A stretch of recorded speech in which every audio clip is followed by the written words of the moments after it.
There are moments in the life of the cosmos when time seems to hesitate, when the breath between two heartbeats becomes a gateway and destiny waits for a single soul to decide what kind of universe must exist. In one such moment, long after the last battle that should have ended all battles, Son Goku stood upon the quiet edge of creation. The stars behind him pulsed like distant memories. The void before him shimmered with unspoken possibility. And within his heart something golden, something ancient, something instinctive awakened like the echo of a forgotten god. Power was never the question. Purpose was. For even angels fear what mortals might become when their will refuses to kneel. Somewhere above the highest realm where even Zeno's light cannot fully reach, the angelic army stirred, their halos dimming into a single unified glow. The beginning of the technique whispered only in forbidden hymns. Halo collapse. He was only one Saiyan. They were 100 angels. But the universe has never been moved by numbers, only by resolve. And his resolve burned brighter than the birth of suns. Before we step into this fractured destiny, before the first blow splits heaven, before the first scream shakes eternity, choose to walk this alternate timeline with me. Let your presence be one more spark in Goku's impossible ascent, so our shared legend will never fade into cosmic silence. The quiet at the edge of creation is unlike any other silence. It is not emptiness. It is not peace. It is the stillness that lives just before a truth reveals itself. Goku stood in that silence, suspended above a horizon that did not belong to any universe. The light beneath his feet rippled like liquid starlight, reflecting memories rather than shapes. Every step he had ever taken, from the fields of Mount Paozu to the Tournament of Power, seemed to echo faintly in the air around him, as if the cosmos itself remembered his journey more vividly than he did. And yet, there was something new inside him, something warm, something golden. At first, he mistook it for calm. Ultra instinct had long taught him the art of serenity amidst chaos, of detaching the mind so completely that instinct alone carried him. But this was not the cold silver clarity he once knew. This was not detachment. It felt closer to the fire of Super Saiyan, but refined, distilled into purpose rather than fury. It was emotion sharpened into intuition, memory braided into instinct, a golden pulse that resonated not through his muscles, but through his spirit. The realm around him shivered, as if reacting to his awakening. He drew a slow breath. So this is where my body's been trying to take me. His voice faded into the vastness, swallowed by light. He had arrived in this hidden plane by accident, or so he thought. In truth, it was the result of 1,000 choices, 100 near-fatal battles, every moment where he had stood between destruction and hope. This place was the intersection of all those paths, the quiet chamber where destiny whispered. But destiny was not the only force listening. Far above this stillness, in a dimension lined with divine law, a ripple of alarm ran through the angelic order. Wisp paused in mid-step, staff trembling faintly in his hands. For the first time in ages, perhaps millions of years, uncertainty crossed his serene features. He knew this key. He had watched it grow from childish curiosity into a light that defied gods. But now it had changed shape. A summoning bell rang across the upper realms, harmonic and cold. One by one, halos flickered awake like distant stars. Angels lifted their heads simultaneously, their wings unfolding with crisp precision. They did not question the summons. They felt the imbalance. They felt the mortal rising. They felt the rule being challenged. 100 halos shimmered in unison. 100 attendants of cosmic law prepared for a possibility that could not exist. The grand priest appeared at the center of the gathering, expression unreadable. A mortal has reached beyond projected instinctive thresholds. His presence distorts the equilibrium. The words were spoken softly, but they fell like thunder. A female angel, quiet, silver-haired, eyes heavy with doubt, whispered, "Is it Goku again?" The grand priest's silence was confirmation. Whis stepped forward. "Father, he's not rebelling. He's searching. He doesn't seek to overturn the order. Intent does not negate consequence. A mortal's instinct should not resonate with divine structure. If left unchecked, he may unlock chains even angels are forbidden to break. The murmurs stilled. Forbidden, a word angels rarely used, a word that carried the weight of their eternal servitude. Assemble the halo convergence, the Grand Priest declared. Shock rippled through them, brief, quickly suppressed. Halo convergence was a technique spoken only in historical hymns, a sealing method so absolute that it erased the target's presence from the possibility of ascension. Even angels preferred never to use it. But order demanded obedience, and obedience demanded erasure. Whis bowed his head, not out of agreement, but out of duty carved into his very existence. His heart, a concept even angels barely understood, tightened. Goku, what have you found? Back in the realm of shimmering memory, the Saiyan had no idea that heaven itself was stirring against him. He simply felt a pressure in the air, like distant thunder approaching. The golden pulse within him deepened, warmth spread through his limbs, not explosive like Super Saiyan, not serene like Ultra Instinct, but balanced, centered, alive. He felt memories move within him, Gohan's determination, Vegeta's pride, Krillin's loyalty, Goten's laughter. Every connection became fuel, not for power, but for clarity. Purpose sharpened inside him, not the purpose of a warrior, the purpose of a soul refusing to be defined by limits. The realm shifted, time bent. A faint glow, first silver, then gold, coated Goku's eyes. Something ancient awakened, and then he felt it. A tremor, a pull, a flicker of divine intent turning toward him. Goku looked up into the empty sky. Someone's coming. And for the first time since the dawn of creation, heaven trembled at the heartbeat of a mortal. The first angel to descend into the shimmering realm was not Whis, nor Vadas, nor any face Goku recognized from past battles. Instead, the light bent to reveal an unfamiliar silhouette, a tall, slender figure whose halo pulsed with 3 concentric rings instead of 1. His expression was serene, but not soft. It was the kind of serenity carved from duty, sharpened over eternity. He studied Goku with the quiet intensity of a scholar examining a rare star.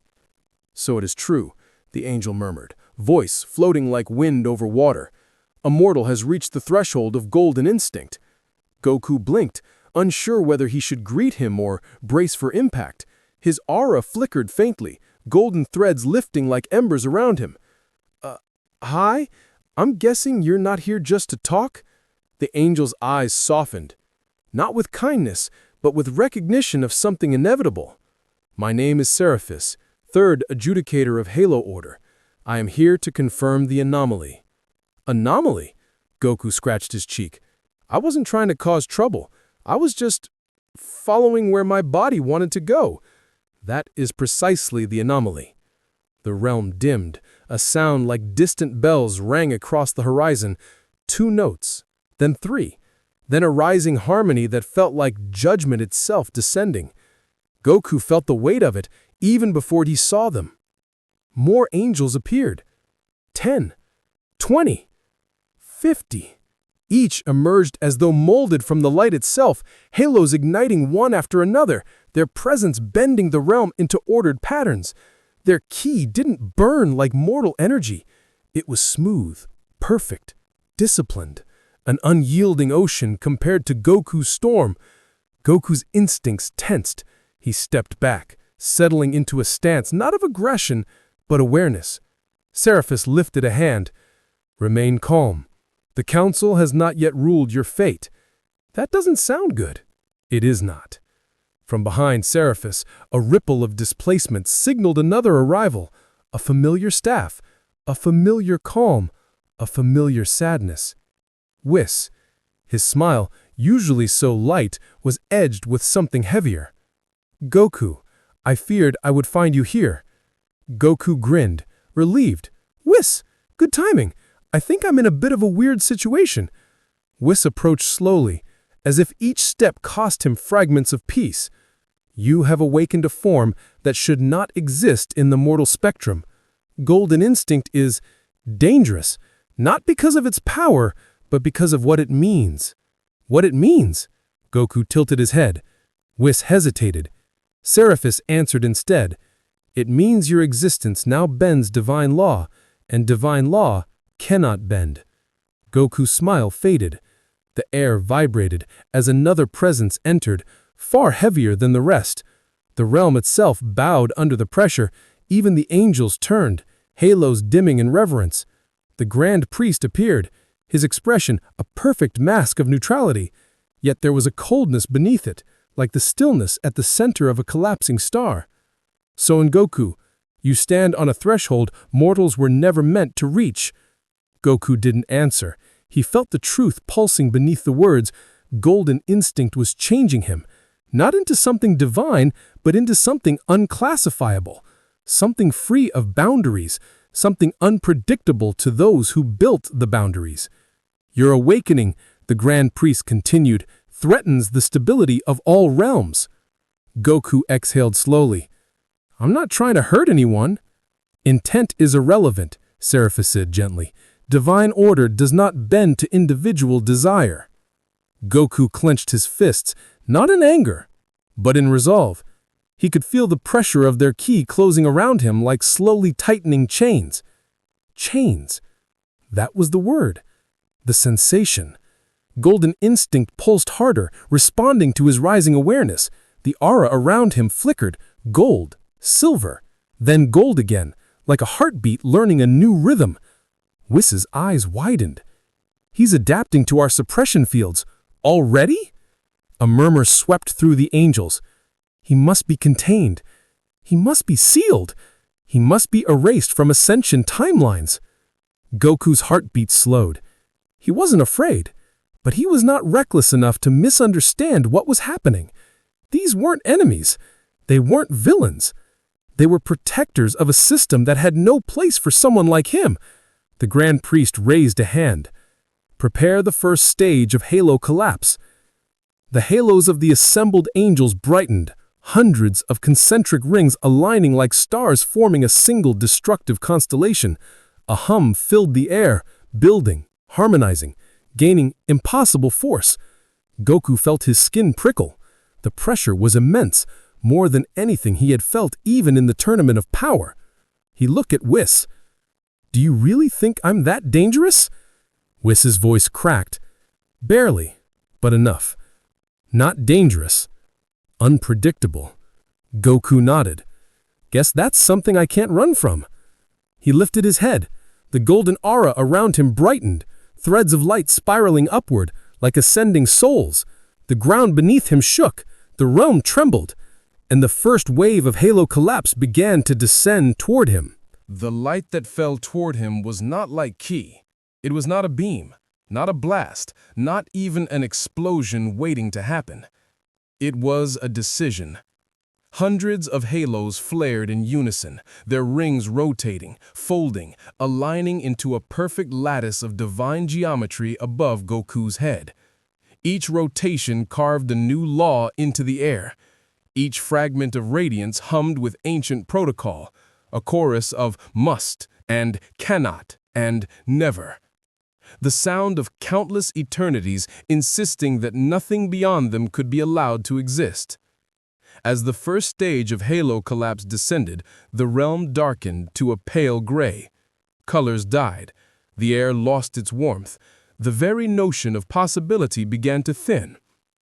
Goku felt it like pressure on his bones, a slow, heavy hand closing around his spirit. He didn't move at first. He just listened. The instinct that had carried him through so many battles screamed at him to dodge, to counter, to explode upward in defiance. But the golden pulse within his chest, this new, deeper rhythm, whispered a different command. Wait. Feel. Understand. The luminous lattice dropped lower. Tiny threads of light reached for him, tasting his presence. They weren't trying to tear him apart. They were trying to define him, to lock him into a box where his future could no longer spread its branches.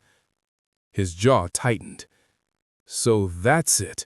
You're not just trying to stop my power. You're trying to stop what I might become. The Grand Priest heard him. The multiverse cannot afford infinite, uncontrolled divergence. Goku's eyes closed.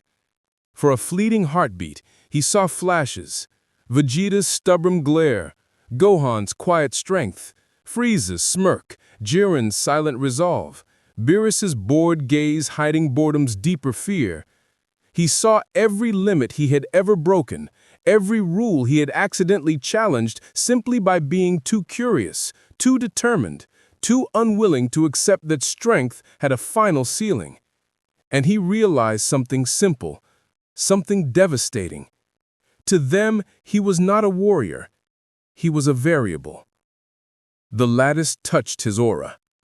Pain did not come, at least not in the way he expected. No burning, no tearing. Instead, it felt as though the world around him began to forget he was there. His presence dimmed, his energy dulled. Even his thoughts felt heavier, as if someone were quietly erasing words from a story in mid-sentence. "Goku!" Whis called out, stepping forward before catching himself, fingers tightening around his staff. He wasn't supposed to intervene. His role was to guide, not to defy. But watching the light constrict around his student's shape, his composure cracked. "Father," he said, voice low, "this method is necessary," the Grand Priest replied without looking at him. "Mortals were never meant to touch this boundary. If he passes beyond, we may lose the ability to see what lies ahead. That is unacceptable for those who must govern." Seraphis watched Goku intently. If he yields, the collapse will only seal his path of ascension. He will live as a mortal. Is that not mercy? Whis's gaze darkened. "You know as well as I do that Goku has never yielded at the threshold of a new path." Below them, the golden light around the Saiyan flickered like a candle caught in a windstorm. The halo collapse dug deeper, rewriting, constricting, defining. "This is your limit. This is your ceiling. You do not go beyond this." The pressure grew thicker, like wet gravity. He dropped to one knee, breath leaving his lungs in a rough exhale. "Goku!" Whis called again, softer now. "If you resist, they will escalate. You could be erased, not just killed." Goku lifted his head slowly. His eyes were no longer just black, nor silver, nor merely glowing. They carried faint golden rings around the iris, like miniature suns learning to rise. He said, "If I stop here, each word measured, then I'm saying you're right." The Grand Priest's expression did not change. "We are not right or wrong. We preserve." Goku shook his head. "You preserve what you're used to." The lattice constricted further, its lines pressing into his skin, his ki, his history. The realm began to dim around him, the edges of his own awareness turning soft, indistinct. He could feel memories slipping, small things at first. The taste of Chi-Chi's cooking, the weight of Goten asleep on his shoulder, Krillin's laughter on quiet days. His hands trembled. No more. The golden pulse within him flared. Not outward, not up. Inward. He did not scream, he did not roar. Instead, he surrendered completely to his resolve, to his connections, to the simple fact that he did not fight just to break limits, but to protect the right to grow. The lines of the halo collapse dug deeper in that moment, only to find something they could not categorize. His ki stopped behaving like energy alone. It thickened into something heavier, denser, braided with memory and feeling. It adapted not like a beast resisting a cage, but like water filling every shape it was forced into, and then reshaping the vessel from the inside. The realm shook. Seraphis's eyes widened. "He's synchronizing with the collapse field. That's impossible. Golden radiance seeped into the lattice, illuminating the cracks between divine rules. Halo light and mortal aura blended, struggling, intertwining, refusing to separate.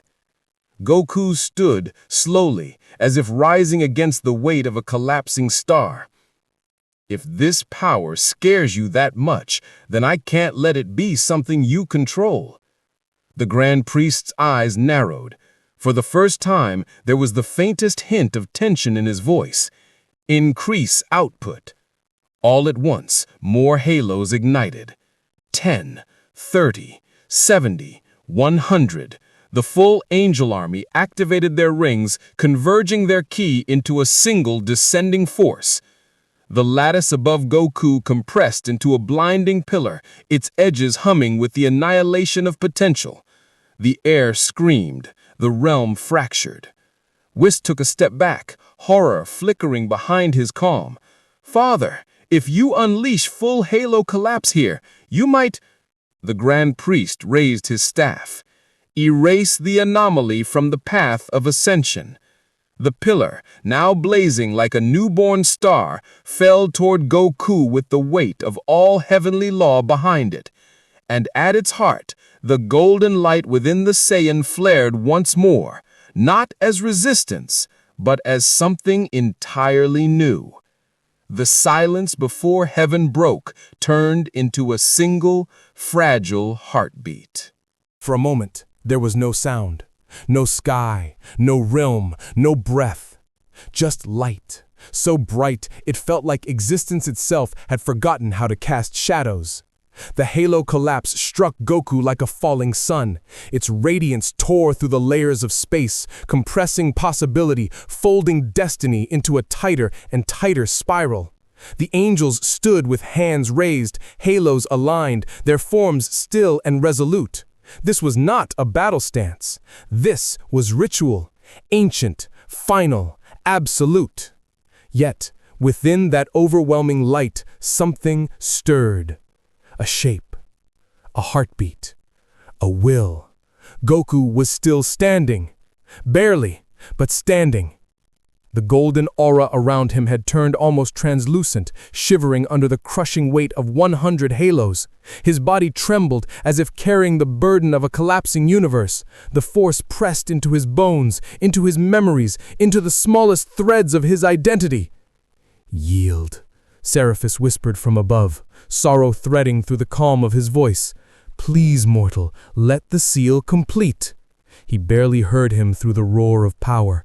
His senses flickered, his knees shook. A sharp ringing filled his ears as if his very soul were fracturing. He tasted metal, his vision blurred. He couldn't feel the realm anymore. Just pressure, just weight, just the demand to accept a limit. His fingers dug into the shimmering ground. "I can't." Wisp stepped forward before he even realized he was moving, staff trembling. "Goku, stop resisting. This is consuming your essence, not just your energy. If you fight it, your soul may be torn from your form." The Saiyan didn't lift his head. His breath came out ragged. The collapse field dug deeper, stripping away pieces of him. He felt childhood memories dimming, running barefoot along the riverbank, laughing with Gohan, sparring with Vegeta. The light clawed at the corners of his mind, rewriting, erasing. He coughed, golden sparks spilling from his lips like blood made of light. One of the younger angels turned away, unable to watch. "Why must this be done? He only seeks to grow." Another answered with rigid certainty. "Because if a mortal passes beyond instinct's divine boundary, our hierarchy becomes irrelevant." The Grand Priest hovered above them all, silent, staff lowered slightly as he observed the struggle. His eyes did not show cruelty, but they did not show mercy either. "Goku, you must understand. Even gods have limits. Even angels are defined by order. If a mortal proves that growth has no ceiling, the foundation of creation will crack." The words drifted through the collapsing light, and in that moment, in the narrow space between despair and defiance, something deep within Goku's heart shifted. He remembered a different voice, softer, older, filled with warmth. Goku, no matter how strong you get, never stop believing in your heart. Gohan's voice, his grandfather's, echoed faintly as if from another life. Then Chi-Chi's stern scolding. Then Goten's laughter. Then Vegeta's furious pride. Don't you dare stop now, Kakarot. Not here, not anywhere. The collapse took those memories, tried to tear them away, but every time the light closed around them, the golden pulse inside him struck back, protecting a fragment, a spark, a whisper. Goku finally lifted his head. His hair whipped in the collapsing wind. His eyes glowed, not just gold, but layered, ringed with shifting halos of their own.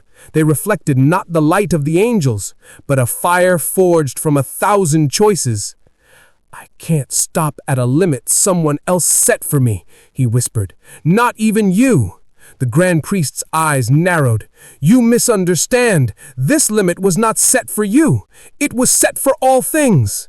Goku steadied himself. The ground beneath him cracked, unable to hold the weight of his rising defiance. Then maybe all things can change. The halos above flared violently in response. 100 angels poured more ki into the collapse field. The pillar of light thickened, compressing around Goku until every muscle screamed under the pressure. He dropped to both knees, gasping. The golden aura sputtered. His vision dimmed to a narrow tunnel. He felt the seal closing. He felt the future narrowing to a single point. He felt destiny trying to cage him. And then, in the deepest part of himself, he felt something else. A spark. Small, steady, unyielding. Goku's instinct responded. Not as a transformation, not as power, as self. His aura didn't explode outward, it folded inward, condensing into a singularity of intent. One heartbeat, one breath, one decision. The collapse field hesitated. Seraphis stepped back in shock. He's overriding the divine geometry. Whis' breath caught. No, he's rewriting the point of divergence. He's choosing his own center. The Grand Priest's staff glowed, preparing to command the next stage. But it was already too late.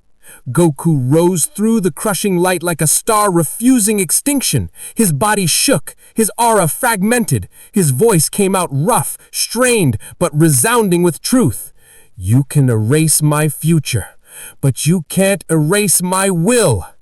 The collapse stuttered, just for a fraction of a second. But in a battle like this, a fraction was an eternity. The moment the collapse field hesitated, the realm itself seemed to inhale, a sharp, impossible breath drawn by creation in disbelief. The light faltered, its harmony rippling like a choir losing its rhythm. For the first time in recorded divine history, the perfect symmetry of halo collapse trembled. And within that trembling, Goku stood, barely, but standing. His aura no longer flowed outward in waves. It had contracted into something impossibly dense, a golden gravity pulling inward, folding every memory, every instinct, every lesson into the smallest, brightest point at the center of his being. From that point, the light pulsed, slowly, steadily, defiantly. The angels recoiled, not in fear of pain. Angels rarely felt pain, but in fear of uncertainty, the one force they were never meant to endure. Seraphis whispered, "He is not resisting the collapse. He is absorbing it." Below him, Goku's body shook violently. Blood, thin, glowing, golden-tinged, dripped from the corner of his mouth. His skin burned under the divine pressure, small cracks of luminescent fissures appearing along his arms. He wasn't winning. He wasn't overpowering them. He was surviving, and survival itself was a rebellion. Whis stepped forward, a shiver of awe breaking through his dread. He's finding balance inside annihilation. This shouldn't be possible. The Grand Priest tightened his grip on his staff. Or he is merely delaying the inevitable. He lifted his hand to command the next increase. But Goku moved first, not with speed, not with strength, but with understanding. His eyes opened fully, revealing the evolving patterns swirling within, concentric golden rings rotating slowly, quietly, not with the cold precision of an angel, but with the raw, earnest rhythm of a mortal who had loved, lost, fought, and learned one truth the divine had forgotten. "I get it now," Goku murmured. His voice was hoarse, barely more than a breath, but it carried through the collapsing light like a signal fire. The angels froze. The grand priest lowered his hand a fraction. Even Whis felt his heart tighten. Goku looked at his trembling hands, not with fear, but with clarity. "I always thought instincts were something you trusted because your body knew what to do. But this isn't just body or mind, it's everything." Golden instinct pulsed again, steady and warm. "This isn't a transformation, it's acceptance." The collapse field surged automatically, reacting to his rising understanding. The halos brightened, pushing harder, trying to drown him before he could stabilize the awakening forming inside him. He bent again, nearly collapsing. For a moment, the light nearly swallowed him completely. But he held on. Not because he was the strongest, not because he was destined, but because someone like him, born with nothing, raised by kindness, shaped by battles, had learned one truth the divine had forgotten. Limits only exist if you believe in them. The collapsed lattice trembled again, and this time the tremble spread, like a crack in a mirror, like a tear in a divine decree. One of the younger angels faltered, their halo flickering. "He's not fighting us. He's aligning with something beyond the field, as if he's listening to a rhythm we can't hear." Goku's breathing steadied. The golden gravity around him intensified, bending fragments of light inward, compressing divine energy against itself. Time warbled, gravity twisted. Whis' staff glowed on its own, reacting to the distortion. "Father, I fear this is no longer a suppression. You are forcing him into evolution." The grand priest's eyes hardened. "Then evolution must be halted." He raised his staff fully. The angels knew that signal, the second stage of halo collapse, an escalation so extreme that even divine bodies strained under its weight. A technique forbidden not because it was cruel, but because it risked breaking the fabric of heaven alongside its target. Prepare the harmonic convergence.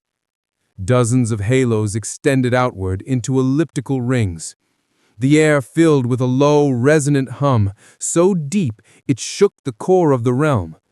Light thickened into liquid gold, swirling above Goku like a forming supernova. This was no longer suppression. This was termination. Goku felt the air shift, the pressure magnified tenfold, enough to crush most beings into vapor.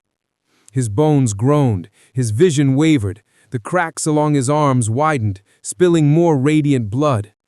He could hear his heartbeat slowing.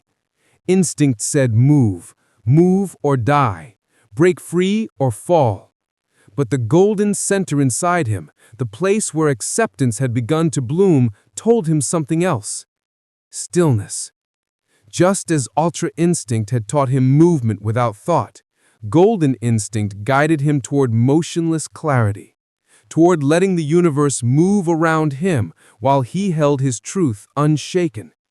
He planted his feet, straightened his spine, lifted his chin, and whispered, "If this is heaven's limit, then I'll stand right here until heaven learns a new one."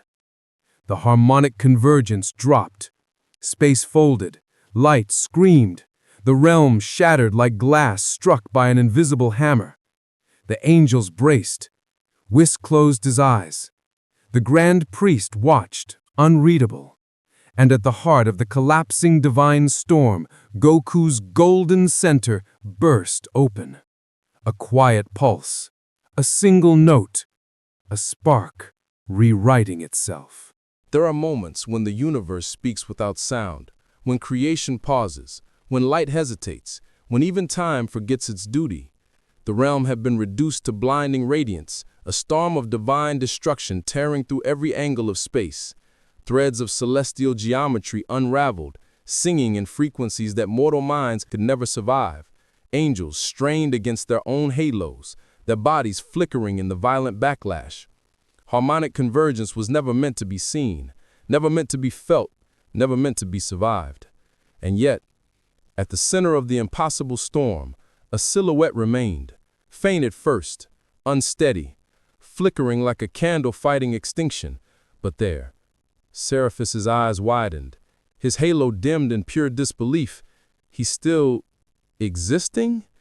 Whis clenched his staff so tightly that cracks spiderwebbed along its surface. No, not existing, becoming. The brightness slowly softened, gathering inward, collapsing toward the figure at its heart.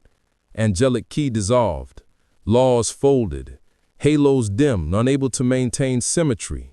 The storm fell silent, its last echoes drifting through the void like ash from a dying star. Goku floated at the center of the shattered realm, broken, bleeding, trembling, but undeniably alive.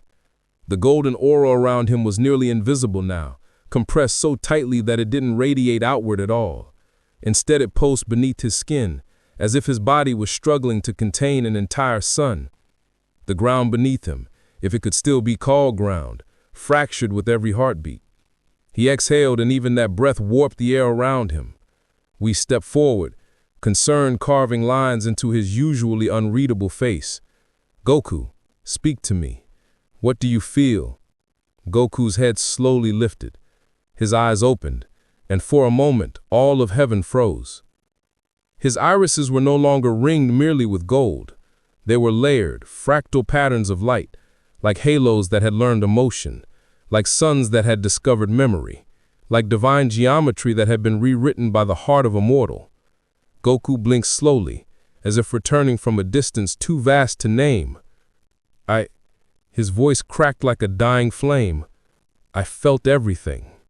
Seraphis stepped back. Impossible.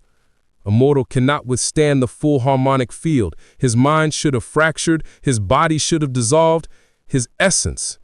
"He didn't withstand it," Whis whispered. "He adapted to it." The Grand Priest studied the Saiyan with expressionless focus. Adaptation on this scale is not power, it is deviation. Goku looked down at his hands. They glowed faintly, veins illuminated with golden light. His fingers trembled with every breath. The skin along his arms was cracked, lines of radiant fissures pulsing like fault lines beneath the fragile world. For a moment, fear flickered across his face. Not fear of losing, not fear of pain, fear of what he was becoming. "Whis," he swallowed hard, "I didn't try to change anything. I wasn't trying to evolve. I just couldn't let everything I care about be taken away." Whis' expression softened. "Your motivations have never been in question. But the consequences have been," the Grand Priest said calmly. He lowered his staff, and space bowed in obedience. The angels straightened, their halos realigned. The divine order reasserted itself like a cold breath sweeping over the battlefield. Reality hardened, colors returned, structure reformed. Only the ground beneath Goku remained unstable, as if the realm itself refused to stand near him.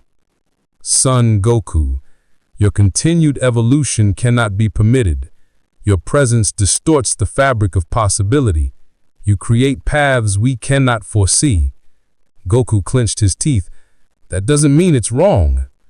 "Unpredictability is danger," Seraphis said quietly. "Not because of what you will do, but because no one can know what you might do." "Then maybe it's time someone learned," Goku replied. The golden fissures across his skin pulsed brighter. A small shockwave rippled outward. Angels tensed immediately, halos igniting in reflex.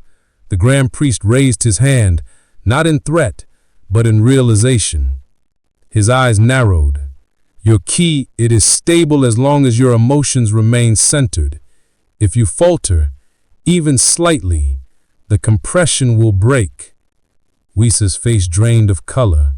"If it breaks," Goku stiffened. The golden core inside him suddenly wavered, just for a heartbeat, as pain stabbed through his chest, sharp and deep. The fissures widened. A pulse of unstable light surged outward, warping the very air, distorting the halos of the nearest angels. Seraphis gasped. "He's losing cohesion." The Grand Priest's voice cut through the panic. "Contain him." 100 halos flared at once. Goku's body spasmed. The golden point at his core shuddered, and then exploded outward in a silent burst of unstable instinct. Everything shook. Everything blurred. Everything bent toward a new, terrifying threshold. The war against heaven had just truly begun. Contain him. The order still echoed when the air shattered. The unstable burst from Goku's core tore through the realm like a silent scream. Halos buckled, wings of light fractured into shards. The very geometry that held the dimension together rippled, as though reality itself had been dropped into an ocean of unseen waves. 100 angels moved at once. In perfect synchrony, they shifted from formation to formation, their halos reconfiguring into barriers, seals, and channels of radiant force. Where a mortal army would have shouted, stumbled, or hesitated, the angel army flowed like a single mind with 100 bodies. Lines of divine light knit themselves around Goku, forming a cage of intricate patterns, spinning circles, spirals, intersecting glyphs that spoke of laws older than universes. Each line whispered one message: "You will not go further." Goku's body convulsed as the cage closed. The unstable golden instinct raging inside him crashed against the constraints, sending pulses of distortion in every direction. His aura, no longer purely golden, flickered with hints of white and deep molten orange, colors that didn't belong to any known form. He felt like he was coming apart. Too much. Too fast. Too deep. His thoughts blurred, his sense of self frayed out, stretching out across memories, battles, faces. For a dizzying moment, he wasn't sure if he was the Goku who fought Frieza on Namek, or the Goku who first discovered Super Saiyan, or the one who stood opposite Jiren with nothing left but will. They all felt close, overlapping, as if every version of him in every critical moment was being pulled into the same burning point. He gritted his teeth. The cage tightened. Angelic chants, wordless but heavy with intent, vibrated through the dimension. The Halo Order was no longer simply sealing him, they were trying to define him, to force his existence into a fixed state their law could comprehend. Seraphis floated forward, halo blazing with 3 interlocking circles. Stabilization Protocol Phase 1. Imprint a single identity. Remove divergent branches. His hand extended, fingers glowing with delicate but terrifying control. We stepped between them. Enough. It was a quiet word, spoken gently, but it carried all the weight of someone who had watched countless mortals rise and fall and had chosen, against the habits of divinity, to care about one of them. The Grand Priest's gaze settled on him slowly. Whis. You stand between enforcement and an anomaly that threatens balance. Whis' smile was faint and sad. I stand between a student and a fate he has not chosen. His choices brought him here. Yes, and yours brought you here. For a heartbeat, the realm held its breath. The angels glanced between them, the smallest tremors running along their halos. For beings built on obedience, even this subtle defiance was like an earthquake. Goku's vision flickered. He could hear their voices, but from far away, as if underwater. The cage of light pressed against his chest, compressing his unstable ki, forcing it inward, forcing him inward. He knew this feeling. Different shape. Same truth. It was the feeling of a limit he had not chosen. The first time was on Earth, beneath a sky turning red, his body weaker, slower, heart strained. The virus that had almost claimed him in one timeline, the body that had failed him in another. Limits imposed by nature, by time, by mortality. He had surpassed those, not by hating them, but by refusing to accept they were the end of his story. Golden instinct pulsed, seizing on that thread. Not anger, not arrogance. A simple, unshakable refusal. The unstable light inside him began to slow, its wild lashing shifting into something more rhythmic. Still dangerous, still immense, but less like a storm, and more like a heart relearning how to beat. Whis glanced back at him, surprise flickering in his eyes. He's calming it. Seraphis frowned. No, he's listening to it. The cage strained, lines of ceiling light bent around Goku's form, warping as his ki stopped thrashing and started resonating. Goku inhaled shakily, then exhaled. The air around him rippled, not with explosive force, but with a quiet, terrifying harmony. I think, he murmured, I get what you are afraid of. His voice cut through the tension like a blade through mist. The Grand Priest tilted his head fractionally. Explain. Goku lifted his gaze, eyes burning with layered golden patterns that seemed to rotate slowly, like galaxies viewed from too close. You're not just scared of my power getting stronger. You're scared of power that doesn't answer to you. Power that doesn't need you. The words fell like stones into a silent lake. Several angels flinched. Whis didn't deny it. The Grand Priest's calm did not crack, but his staff glowed a shade brighter. Power without structure is chaos. Chaos is not permitted. Goku's lips quirked into the faintest, tiredest smile. Guess that's where we're different. I never fought to be chaos. I fought to protect people, to get stronger when I needed to. Golden instinct pulsed again, warmer now, clearer. It wrapped around those words like roots around fertile earth. The cage of halos groaned, microscopic fractures appearing along its lines. Seraphis's voice shook. He is rewriting the anchor of the seal, turning anomaly into protector in the law's own binding. Whis almost laughed, but it came out more like an exhale of awe. That's Goku for you. The Grand Priest lowered his staff slightly. Son Goku, if you are allowed to solidify this form, the hierarchy between mortal and divine will blur. Others may follow. The walls will crack. Goku thought of Gohan, of Vegeta, of Khalifa's hungry ambition, of Oob's quiet potential, of people he hadn't even met yet, scattered across universes he would never see. Maybe they're supposed to. The golden light around him surged, not wildly, not explosively, but with purpose. The fissures in his skin sealed, replaced by faint radiant lines like scars drawn by starlight. His aura folded itself into a tight, luminous shell that barely extended past his body, but its density made the realm shudder. This wasn't raw power. This was resolved power. Golden instinct. No longer just an awakening, but a form. Seraphis whispered, almost reverently, almost fearfully. Golden instinct. Third ascendant stage. The name trembled across the realm.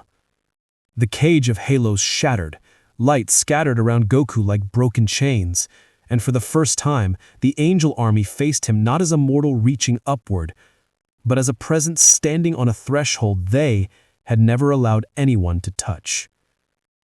Goku flexed his fingers slowly, feeling the weightless, grounded calm inside him. His ki didn't scream or rush. It breathed. Looks like this form really wasn't meant to exist. His eyes hardened, not cruel, but unyielding. But I do. He stepped forward. Space rippled. 100 halos brightened in response. The first true clash between Golden Instinct 3 and the Angel Army was about to begin. The moment Goku took that single step, the realm reacted before the angels did. Space bent inward, not violently, but with reverence, as if the dimension itself recognized a presence that did not fit within its ancient laws. as if the very air hesitated, unsure whether to resist him or follow him. 100 halos flared brighter. 6 angels moved first, blurring into arcs of pale light. These weren't the attendants assigned to destroyers or overseers of mortal realms. These were seraph-class warriors, angels who had never interacted with mortals, never trained a single fighter, never set foot in a universe where death and life shared a dance. They were pure law, pure order, strength wielded without emotion. Their halos aligned into twin rings, their staves ignited into beams of harmonic force. Their movements were so flawless they cast no shadows. They struck from 6 different directions in the same heartbeat. Goku did not dodge. Golden instinct did not whisper to him to evade. It did not push him to block. It simply centered him, a point of stillness inside the collapse of infinite motion. The 6 beams hit him at once. The blast shook the entire dimension. The ground split. The sky folded. Light ricocheted in fracturing patterns like shards of divine glass.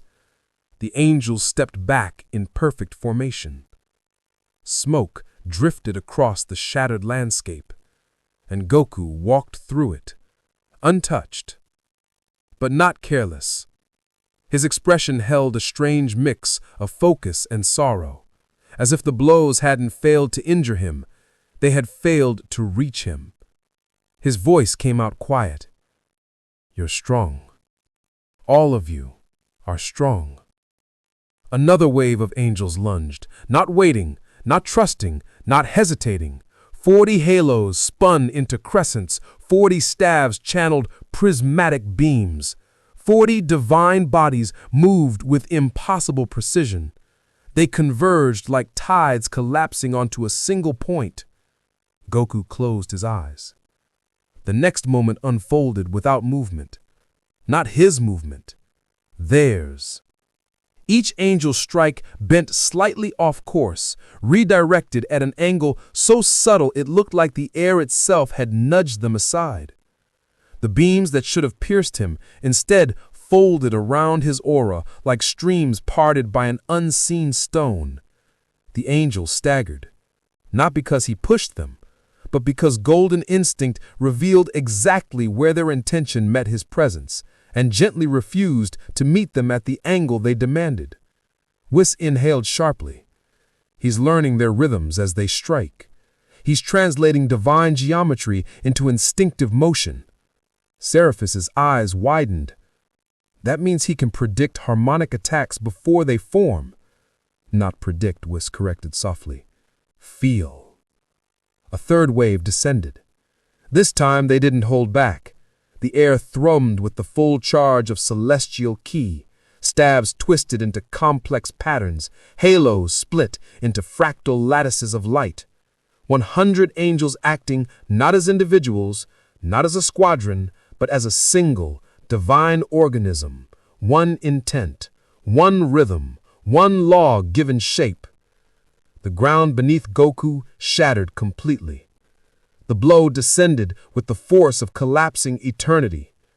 Goku finally moved. One hand lifted, palm open, not blocking, not striking, simply meeting the force. The impact never reached him. Instead, the golden aura around his fingers curved, softened, diffused the blow like mist dispersing a falling star. The beam drained sideways, diverted so naturally it looked as if the attack had simply forgotten where it meant to go. Angels staggered out of formation. Halos flickered. The Grand Priest's eyes narrowed, not in anger, but in the subtle tension of a strategist seeing the first hint of an unforeseen threat. Goku lowered his hand. His breathing was slow, measured, heavy with the weight of a power he still barely understood. I'm not here to destroy heaven. I'm not even trying to fight you. His words carried. His sincerity hit harder than any blast. But I won't let you seal what I can become. Seraphis hovered forward, lights trembling around him. You cannot wield this form without destabilizing everything around you. Mortal bodies can't carry infinity. If you falter, Goku met his gaze. That's why I have to learn it. The angels hesitated. A ripple of uncertainty ran through the army, the smallest tremor, but to beings built entirely on certainty, it was staggering. The Grand Priest broke the silence. Enough. The word froze the air. He raised his staff. The halos recoiled, not out of fear, but out of instinctive obedience older than universes.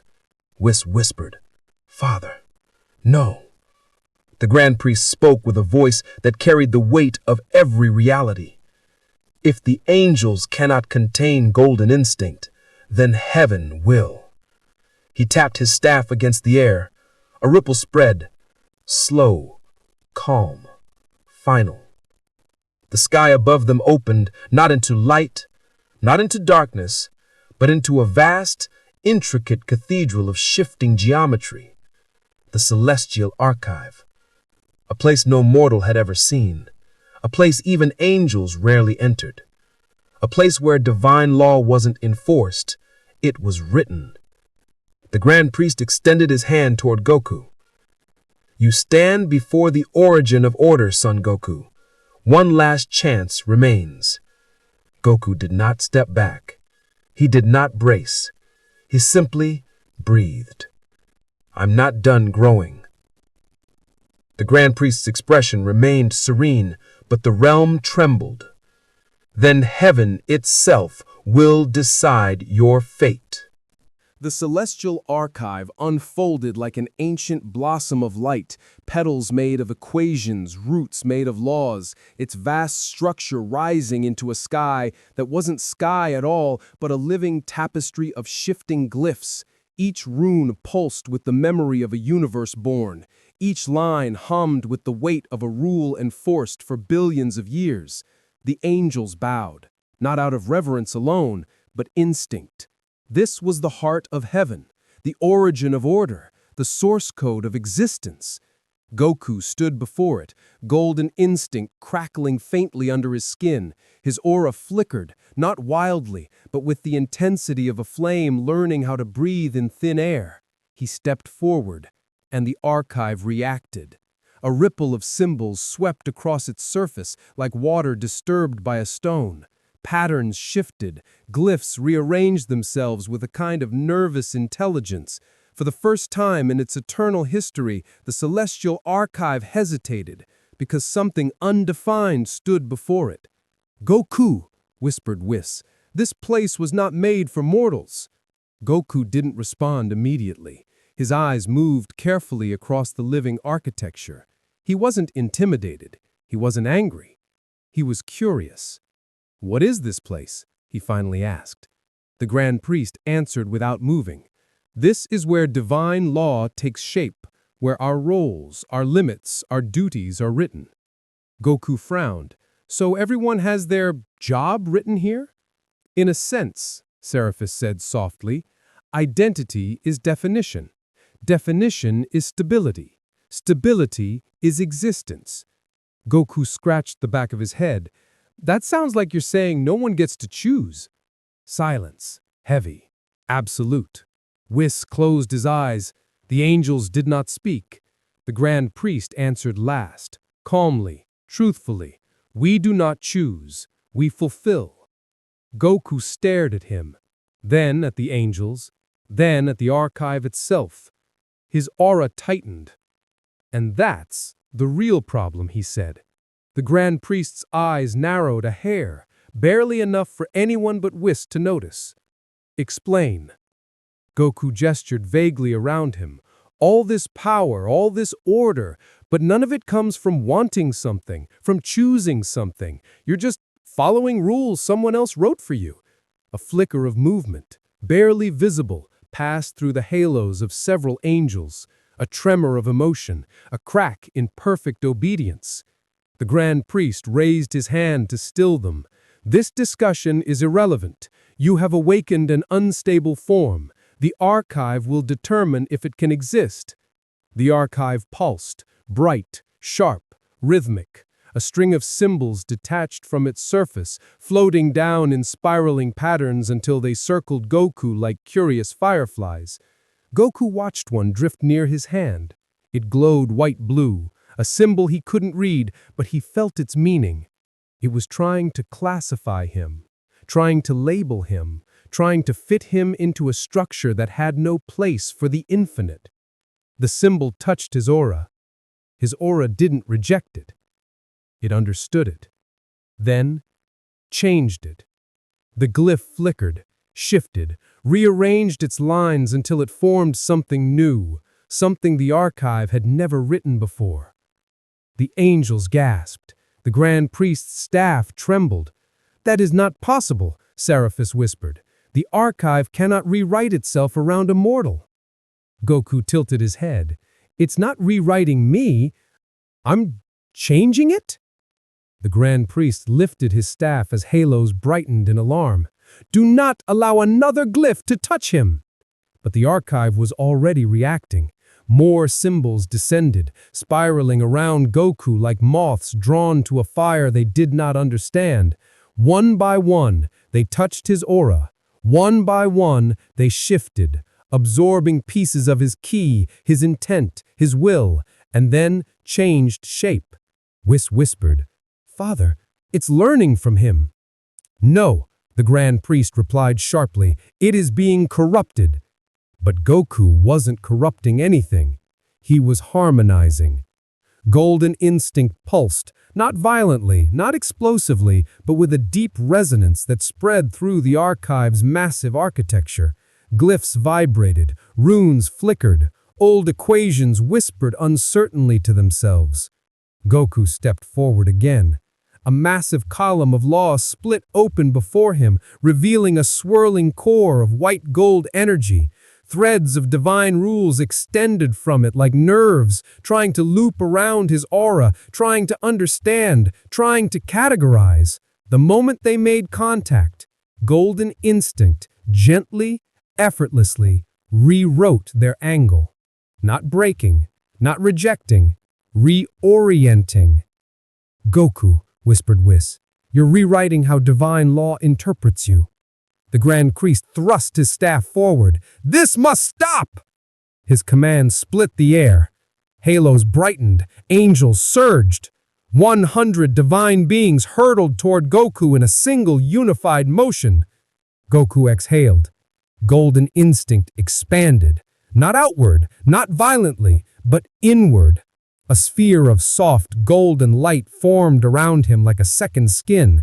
Every angelic attack that touched it bent, curved, dissolved into harmless streams. It wasn't defense, it was transcendence. He wasn't blocking them, he simply existed at a point they couldn't reach. The Grand Priest's eyes widened a fraction. He is stepping beyond definable instinct, and then the archive roared. Not with sound, with light. Columns erupted upward, symbols swarmed like galaxies birthed in fast forward. The entire cathedral shook, and every glyph in the realm turned its attention to one being, Son Goku, the mortal rewriting heaven. The Grand Priest raised his staff, voice cutting through the storm.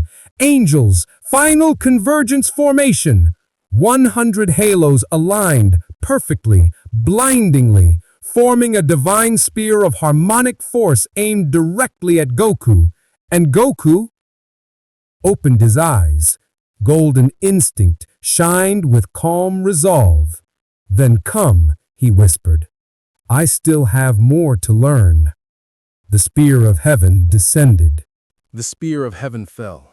100 halos aligned into a single, searing point, a divine spear forged not of anger, not of justice, but of law itself. Its light tore through the dimension, splitting the archive's patterned skies, boiling the symbols that drifted through the air. Every angelic heartbeat synchronized as they guided the spear downward.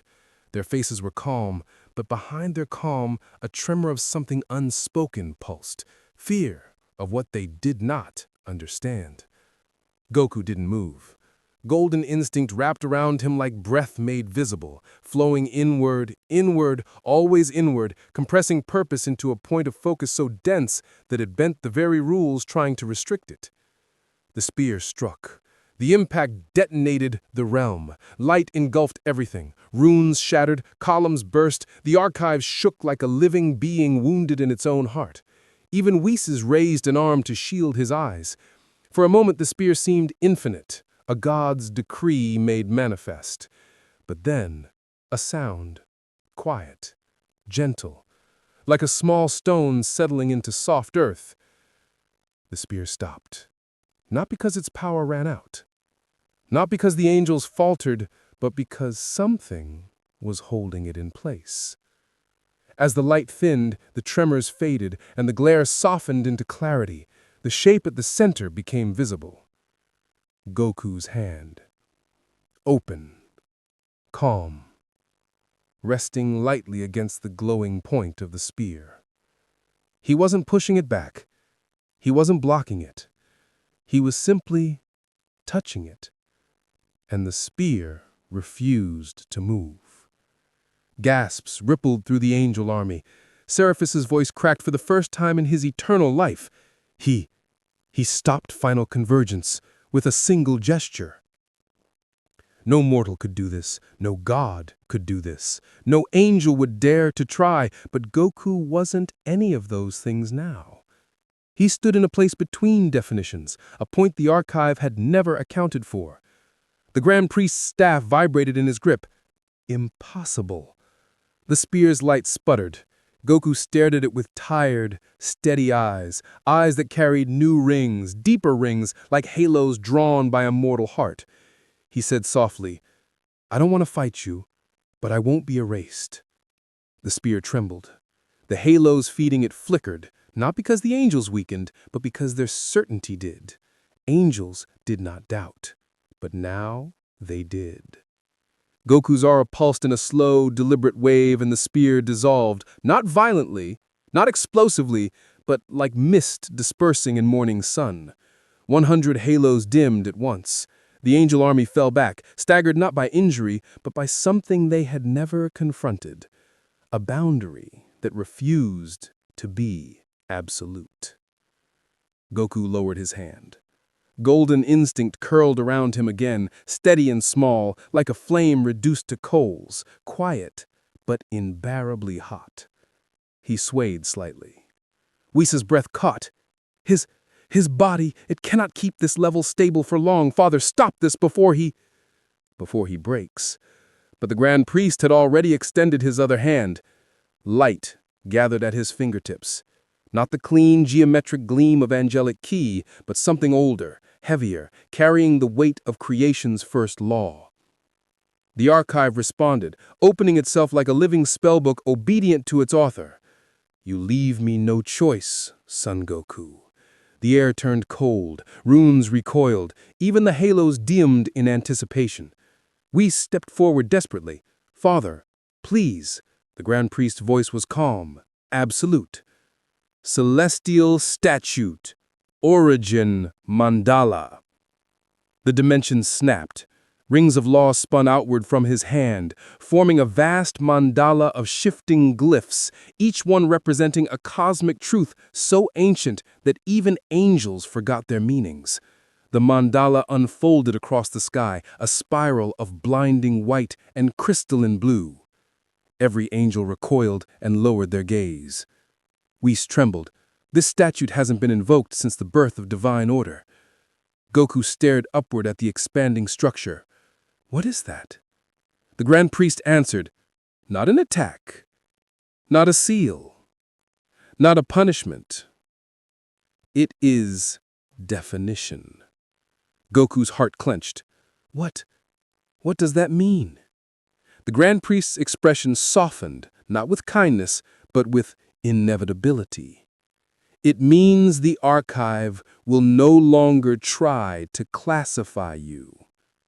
Golden instinct flickered uncertainly. It will choose what you are. The mandala spun faster. Lines of divine law lashed outward like chains made of stars. They wrapped around his aura, around golden instinct, around the evolving, unstable light inside him. The realm screamed. Goku's knees buckled. His breath hitched. His aura shook violently, as if being torn between 1,000 categories: mortal, divine, anomaly, erasure, protector, threat, impossibility. He roared in pain. The archive roared in return. We sank to one knee. "No, Goku, stop! Don't try to fight it!" But Goku wasn't fighting. He was protecting something. Not power, not pride, not even himself. A single memory flickered through the chaos. Gohan smiling beneath the sunlight. Vegeta standing beside him in silent rivalry. Chi-Chi's warm scolding, Oob watching him with hope, Beerus's reluctant respect, and a whisper inside his heart: "I choose who I become." Golden instinct snapped open, lashing against divine chains, unfolding into something the archive had never predicted. The mandala cracked. The angels gasped. The Grand Priest's eyes widened for the first time. Goku rose through the breaking light, unsteady, shaking, bleeding radiance, but rising. "I won't let you decide that for me." The realm exploded into white. The explosion of white light did not feel like light at all. It felt like memory. Like every choice Goku had ever made being pulled inside out and scattered across the archive. Fragments of his life spiraled around him. Gohan's laughter, Vegeta's defiant grin, the quiet weight of Namek's dying sky, the warmth of Earth breeze. Each memory was caught in the chains of the mandala, stretched thin, examined, judged, as if divine law itself wanted to break him down into ingredients so it could rebuild him into something acceptable. Goku screamed as the chains tightened. The archive echoed the screen back at him, coldly, mechanically, without empathy. "Son Goku," the Grand Priest said, voice heavy with an ancient sorrow, "identity is definition. Without definition, existence collapses. I am preserving you." But Goku felt none of that. He felt the weight of being forced into a shape he didn't choose. He felt the pressure of decisions he had never agreed to. He felt the judgment of beings who had never been free themselves. Golden instinct writhed under the mandala's grip. It wasn't resisting out of rage. It was resisting out of necessity. The angels watched in silent horror. Some trembled. Others sank to one knee. Even Seraphis whispered, voice hollow, "If the mandala cannot bind him, then he stands outside the law itself." We stared at the collapsing symbols. He wasn't just worried for Goku. He was terrified of what this meant for the entire divine order. Goku's body spasmed as the mandala forced its way deeper. The chains wrapped around his ki, around his instincts, around his sense of self. Each link was a command. Be defined. Be fixed. Be known. His aura shrieked as its shape was compressed, flattened, reduced. He fell to one knee. Golden fissures burst along his arms and shoulders, glowing like cracks in a statue about to break. The Grand Priest raised his staff. The mandala began its final phase, the judgment of form. We shouted, "Father, stop! He won't survive!" "He must," the Grand Priest said, "or the multiverse will not." The mandala's chains aligned themselves into a single command. "Choose!" Goku's breath rattled. His aura flickered. His eyes dimmed. The mandala screamed into him, "Choose what you are!" Golden instinct buckled. His vision blurred. The world faded at the edges. He felt the shape of himself slipping. He saw himself as a warrior, as a protector, as a destroyer, as a threat, as a miracle, as a mistake. The mandala tried to fix one definition into him. But then, a voice, soft, warm, steady, not outside, inside. "You choose, Goku. You always have." Goku blinked. A memory? No, a truth. Not Chi-Chi's voice, not Gohan's, not Whis'. His own, from a younger time, a braver time, a simpler time. Back when everything was a path forward, not a destiny written by others. He whispered the words aloud. I choose to grow. Golden instinct convulsed, not collapsing, but unfolding. The chains around him snapped one by one, not from brute force, but from contradiction. You cannot bind something that refuses to stop changing. The mandala shuddered. Symbols broke apart, lines of law unraveled, the ceiling split open into a void of trembling creation. The last divine chains whipped around Goku desperately, trying to force one final definition. He grabbed them. His fingers burned, his arms shook, golden instinct flared so bright it swallowed the archive's light. He forced the chains apart. I am not what you decide. The chains exploded. The mandala shattered into a million burning glyphs. The archive fell silent. Goku stood alone in the drifting ruins of divine law, breathing hard, bleeding light, but unbroken. His aura flickered, then steadied into a calm, radiant glow. Golden instinct, not defined, not categorized, but chosen. The Grand Priest lowered his staff slowly. 100 angels hovered behind him, silent. We stepped forward, voice trembling. Goku, what are you now? Goku looked down at his hands. Golden light pulsed through them, gentle and alive. I don't know, he said softly. Then his eyes lifted, burning with quiet determination. But I'm going to find out. The ruins of the archive trembled. The angels tightened formation. Silence settled over the ruins of the celestial archive. Not peace, not calm, but the silence of a world holding its breath. A silence born when something impossible has been witnessed, and no one knows what the next moment will demand. Glyphs drifted in the air like dying embers. Columns that had stood since the birth of purpose now lay cracked and hollow. The halo light of 100 angels flickered, trembling as if the very idea of divinity had been shaken. And at the center of the collapse stood Goku, breathing, bleeding gold, alive. The Grand Priest gazed at him with an expression that was not anger, not fear, but something rarer, wonder. Golden instinct has stepped beyond the law that governs power, he said quietly. Whis hovered near Goku, concern softening his features. Are you stable? Can your body still hold this? Goku wiped a line of glowing blood from his chin, staring at it as though it belonged to someone else. I think so. Everything feels heavy, like I'm holding more than I can see. His hand trembled. Whis noticed. Your key is shifting again, not rising, not falling, but searching. Goku nodded. It feels like it doesn't know where it fits. Seraphis stepped forward, halo dimming in conflicted awe. Nothing in creation fits where you stand. Power without definition is like a concept without form. Goku took a slow breath. Then, I'll figure it out as I go. A simple answer, but the echo of it rolled through the ruins like thunder. Whis whispered, that is what mortals do, and what the divine never learned. The Grand Priest finally lowered his staff. The angels straightened, though uncertainty still clouded the edges of their movements. For beings who had never known doubt, it clung to them like a new and unwelcome gravity. He turned to Goku. Son Goku, the archive has failed to categorize you. The mandala could not bind you. Our laws cannot predict your evolution. Goku braced himself. The Grand Priest continued. Thus we reached the first true question. A pause. Thick. Weighty. Can heaven coexist with something it cannot control? The angels stiffened. Goku exhaled slowly.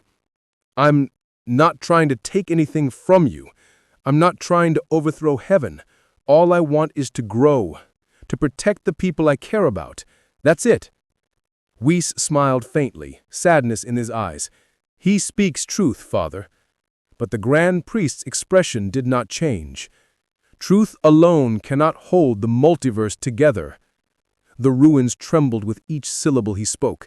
Symbols drifted away from him like stars retreating from a supermassive gravity. Goku's aura tightened instinctively. You're saying we can't exist together? I am saying that we must find out, the Grand Priest replied. He raised his hand. The angels flared instantly into formation. Their halos aligned, not in attack, not in seal, but in assessment. A slow, orderly rotation of light spiraled around the Grand Priest as he stepped forward. This chapter will not be a battle, not yet. Goku blinked. So, what is it? A revelation. The Grand Priest extended his hand, not aggressively, not even assertively, simply inviting. Walk with me, Son Goku. The angels murmured in shock. Whis' eyes widened. Father, you would... Yes, if the archive cannot define him, then let him define himself, before us. Goku hesitated. His aura flickered. A knot tightened in his stomach. Why? He asked softly. Why give me a chance at all? The Grand Priest studied him for a long moment. Because you have forced open a path I never believed a mortal could take, and now we must see whether that path leads toward creation or destruction. Goku swallowed. This wasn't a challenge. It wasn't a threat. It was a test older than gods. Slowly, carefully, Goku stepped forward. His aura dimmed, not out of fear, but out of respect. Golden instinct whispered inside him, not a command, not a warning, but a steadying breath. He walked beside the Grand Priest through the drifting ruins. The angels parted for them, silent as statues. Whis followed at a distance, eyes full of worry and hope intertwined.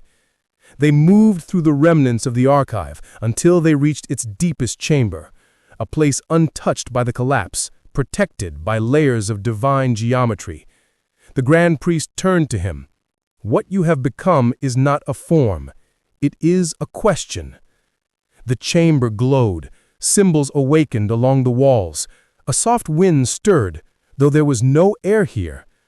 Goku's voice came out low. So, what now? The Grand Priest lifted his staff. We see how your existence shifts the fabric of heaven. The chamber lit with blinding gold. Goku braced himself, golden instinct surging, as the test began. The chamber bloomed into light. Not the light of Ki, not the light of angels, but the light of pure truth, a radiance so clean it felt like standing inside the first moment the universe ever opened its eyes. As it spread outward, the glow dissolved the ruins of the archive behind them, replacing broken stone with floating equations, fractured columns with spiraling runes of creation. Goku felt the light pass through him, not around him. It brushed his skin like a warm current, then pierced deeper, slipping into his bones, his ki, the quiet corners of his mind. He staggered. The Grand Priest did not move. This chamber reveals the essence of any being. It shows not your power, not your potential, but your nature. Goku inhaled sharply. The air tasted like memory. He saw flashes, his father's voice, his mother's warmth, a smiling old man in orange robes lifting him from a crater. Each memory flickered across the walls as golden silhouettes. I don't like this, Goku whispered.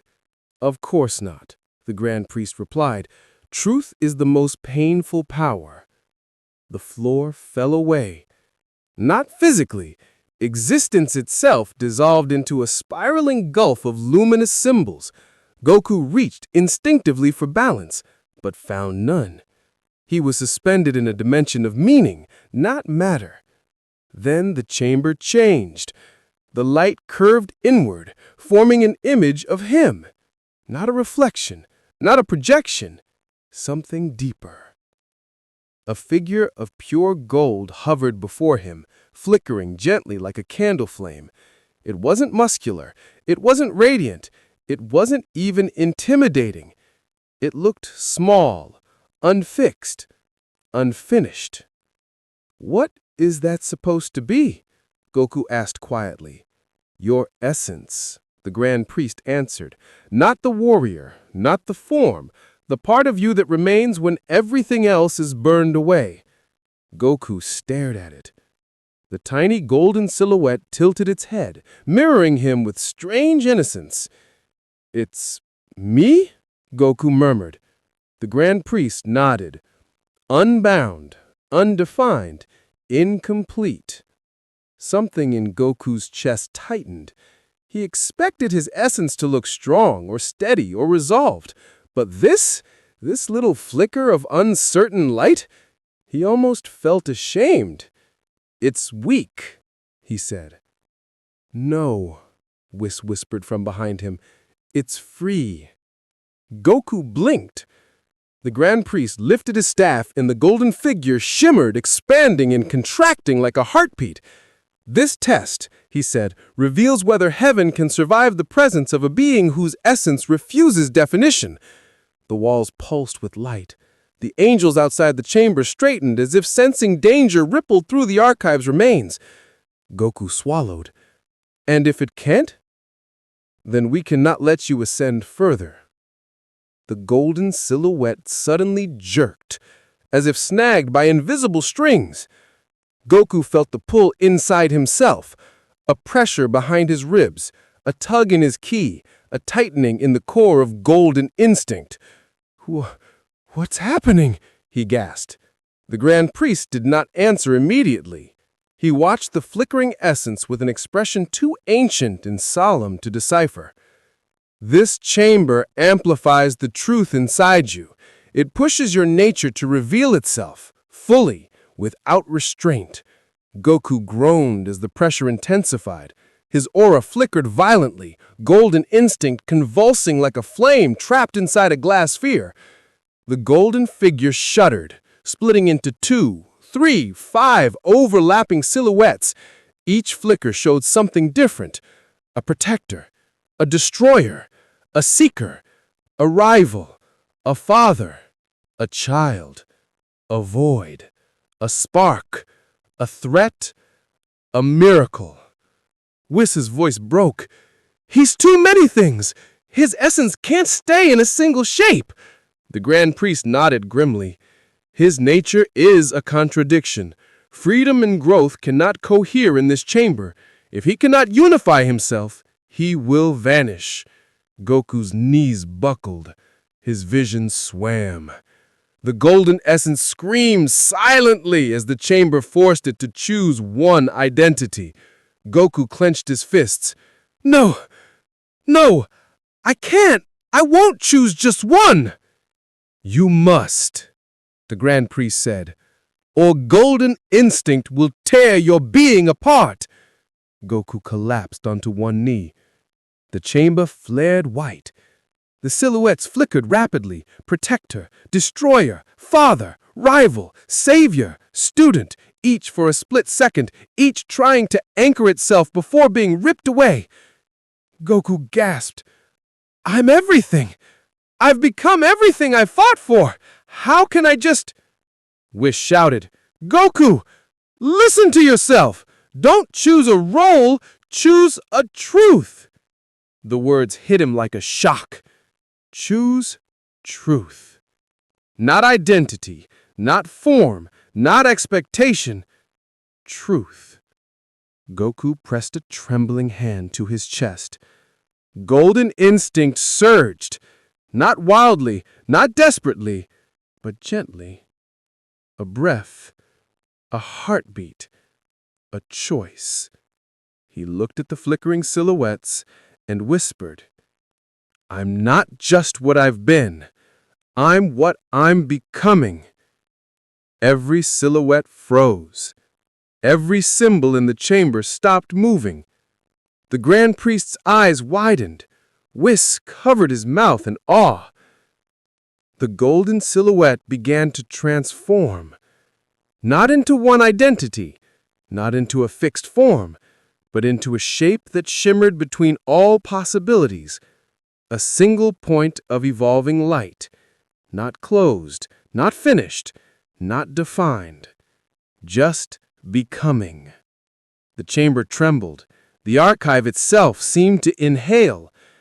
The Grand Priest whispered. He unified contradiction. Goku rose slowly, breathing hard but steady. Golden instinct wrapped around him with quiet, luminous grace. "I'm not done growing," he said again, but this time it wasn't defiance. It was truth.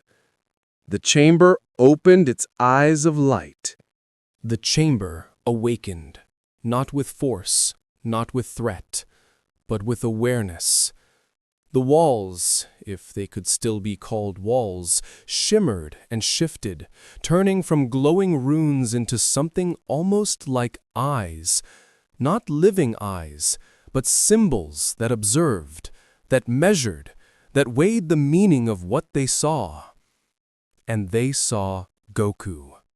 Not as a destroyer, not as a savior, not as a mortal or anomaly or threat. They saw a being who chose to grow. The chamber pulsed with a low hum, ancient, curious, cautious.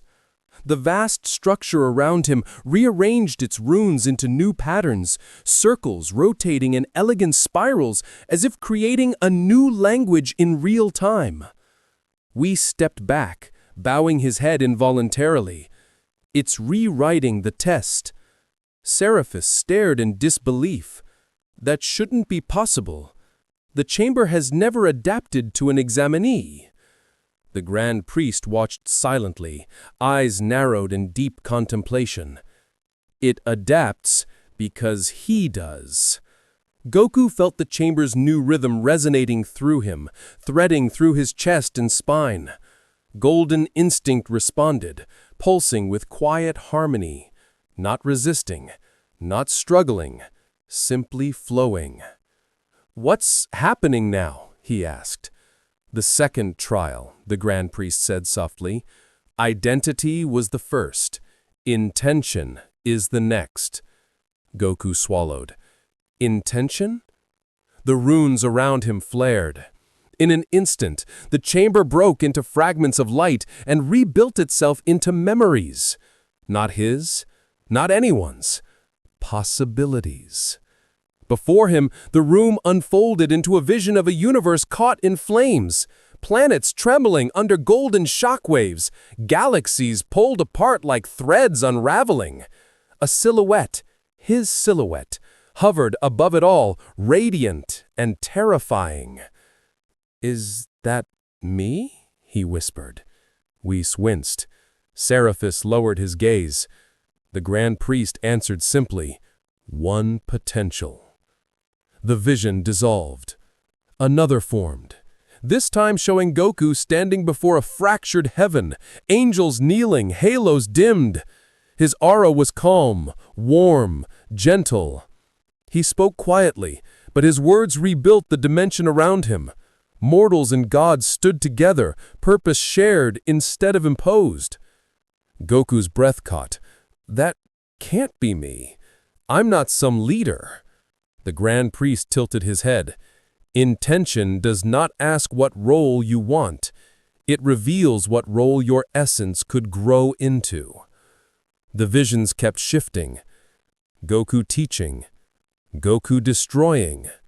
Goku wandering alone. Goku becoming a new kind of cosmic force. Goku dying to protect someone. Goku living quietly on Earth. Goku transcending into something without name. Goku returning to nothing. Each possibility flickered through the chamber, not as predictions, but as paths. The chamber showed no preference. It did not judge. It simply revealed.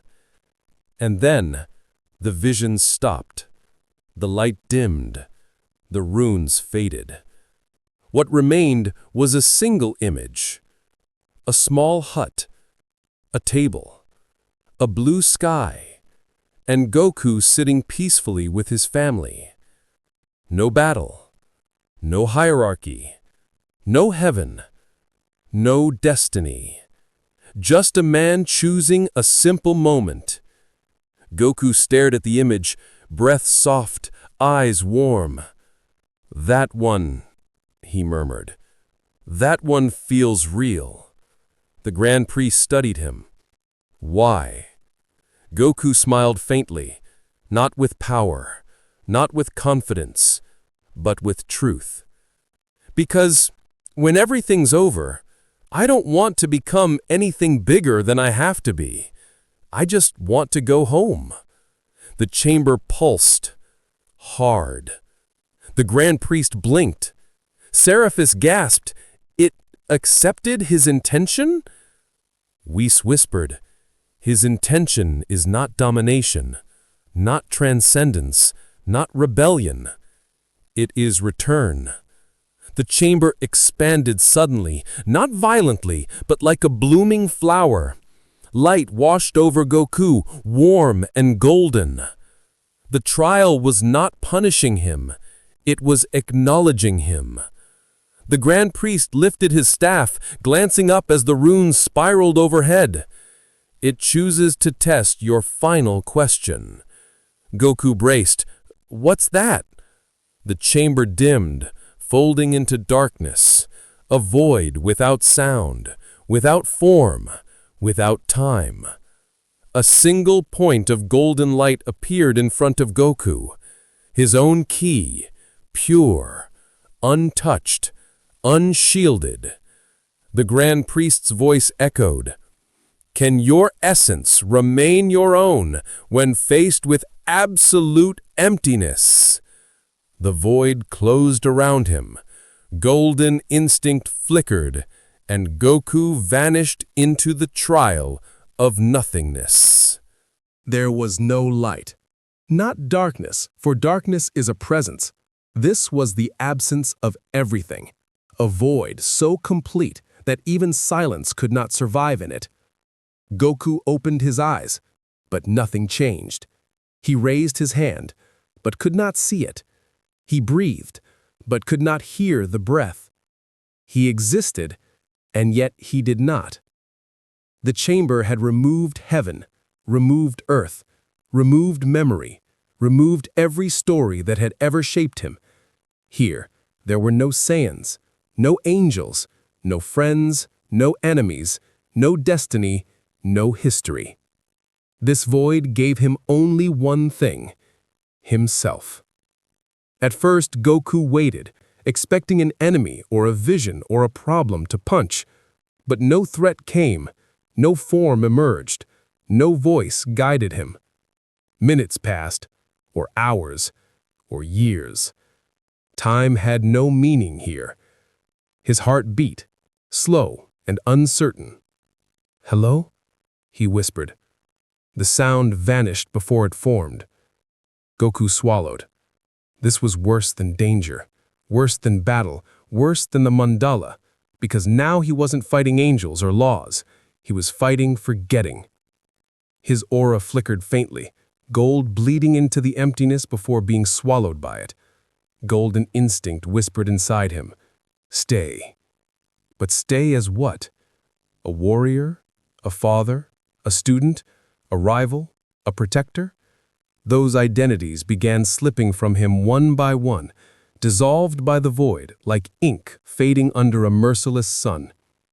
He tried to hold on to a memory, Gohan as a child grabbing his hand. It vanished. He tried another, Vegeta standing beside him, bruised and proud. Gone.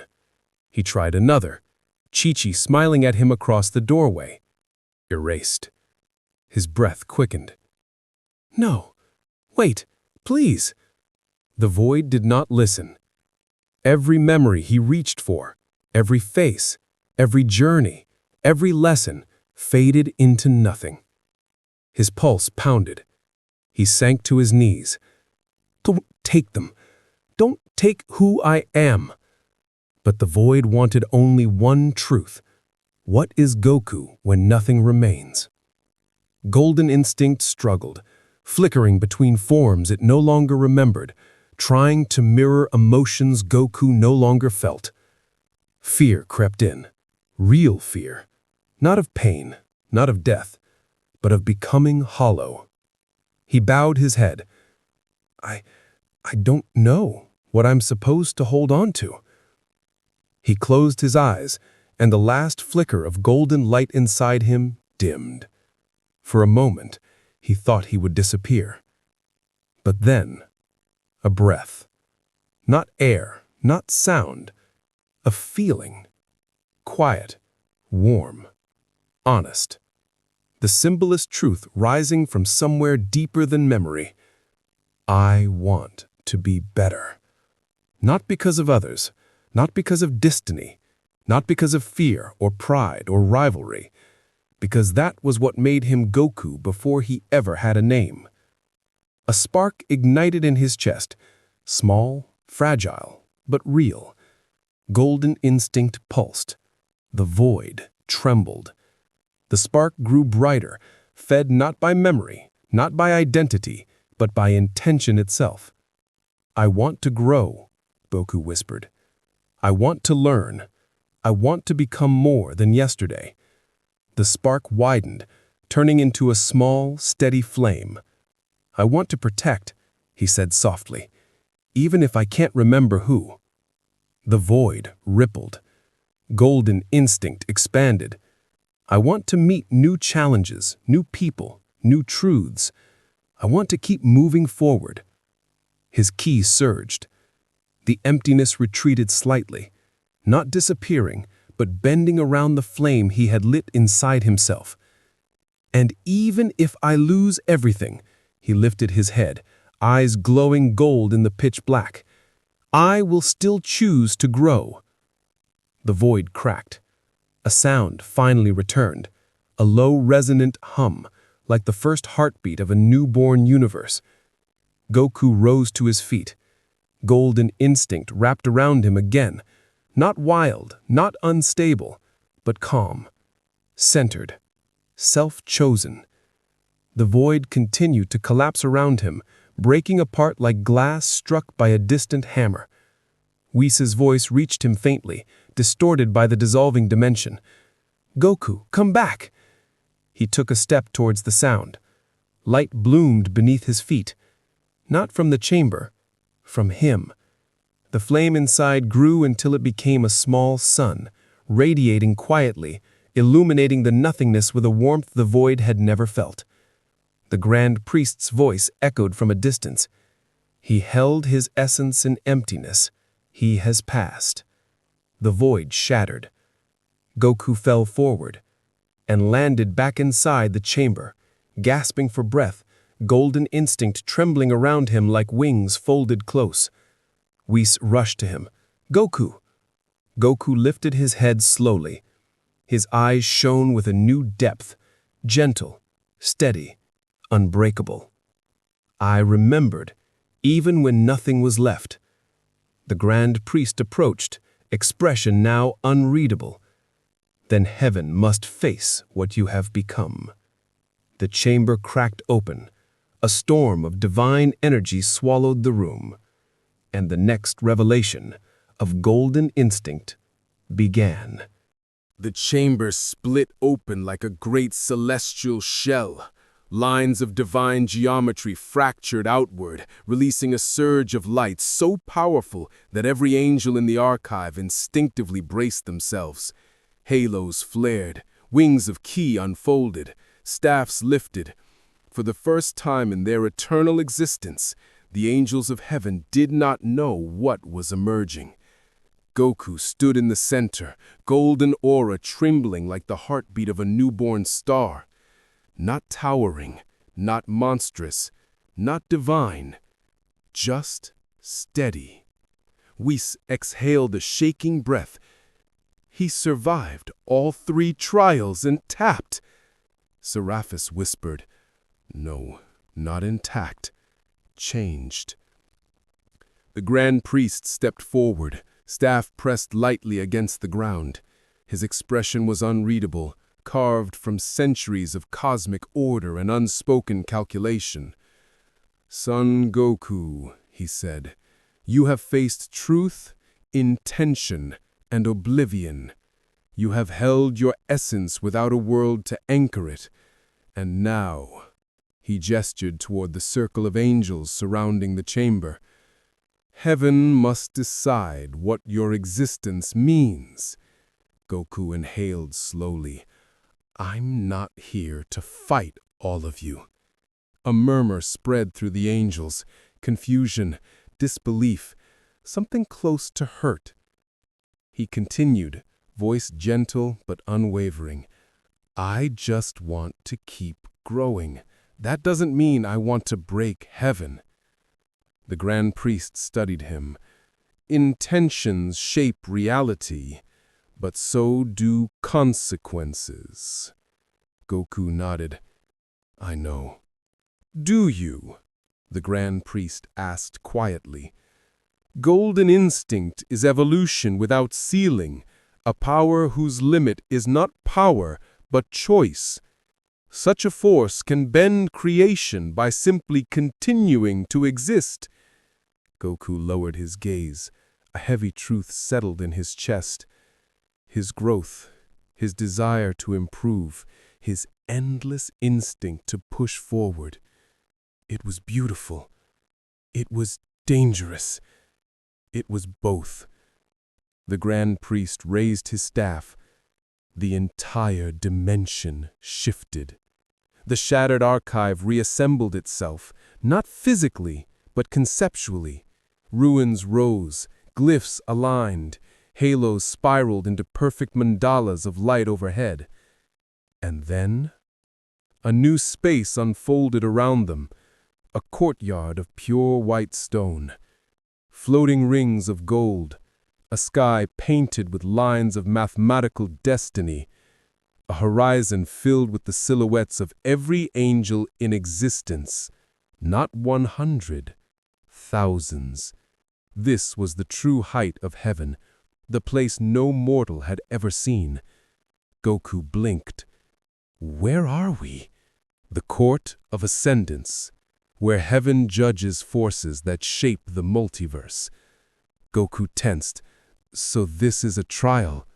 No. This is a conversation heaven has with itself. The angels remained silent, but their halos glowed in shifting patterns, tones of contemplation, fear, wonder, resistance. Whis stepped to Goku's side, voice soft. They are not deciding your fate, Goku. They are deciding their own. Goku blinked. I don't get it. Whis smiled sadly. If you continue to evolve, the heavens may need to evolve too. A ripple passed through the angels at those words. Some halos brightened, others dimmed. The Grand Priest spoke. Heaven has never changed, because perfection does not need change. That is what we believed. He gestured to Goku. Until you. Goku's aura fluttered, almost embarrassed. The Grand Priest continued, You are the first being in history to stand before heaven with a spirit that grows faster than destiny can measure. You are not a threat by intention, but by nature.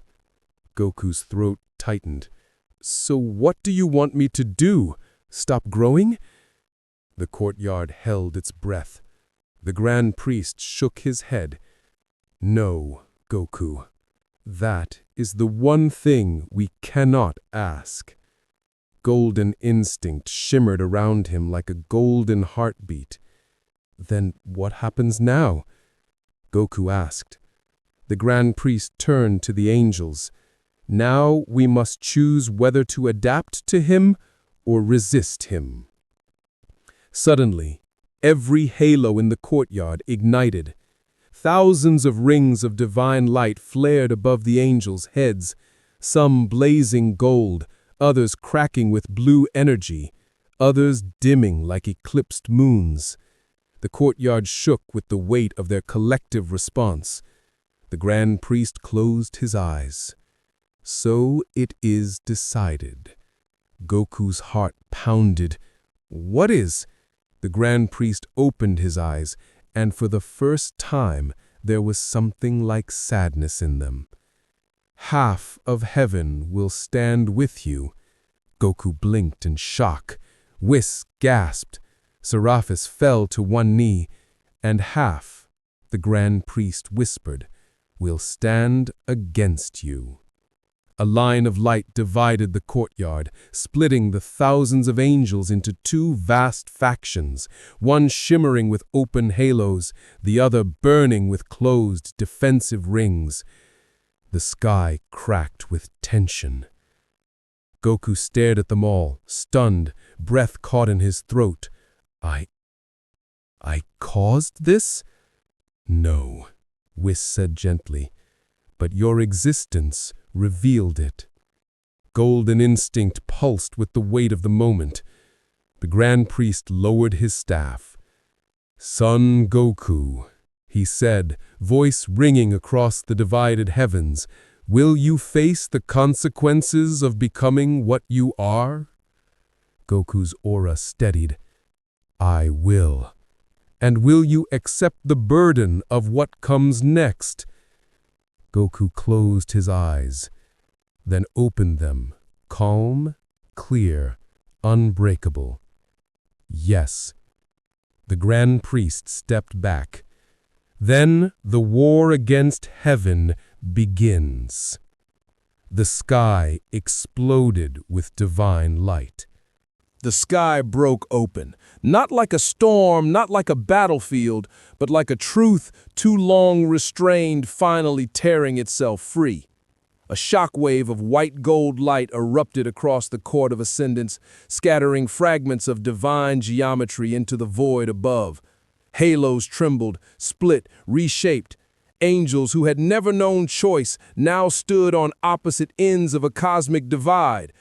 Goku felt the pressure of thousands of divine signatures lock onto him.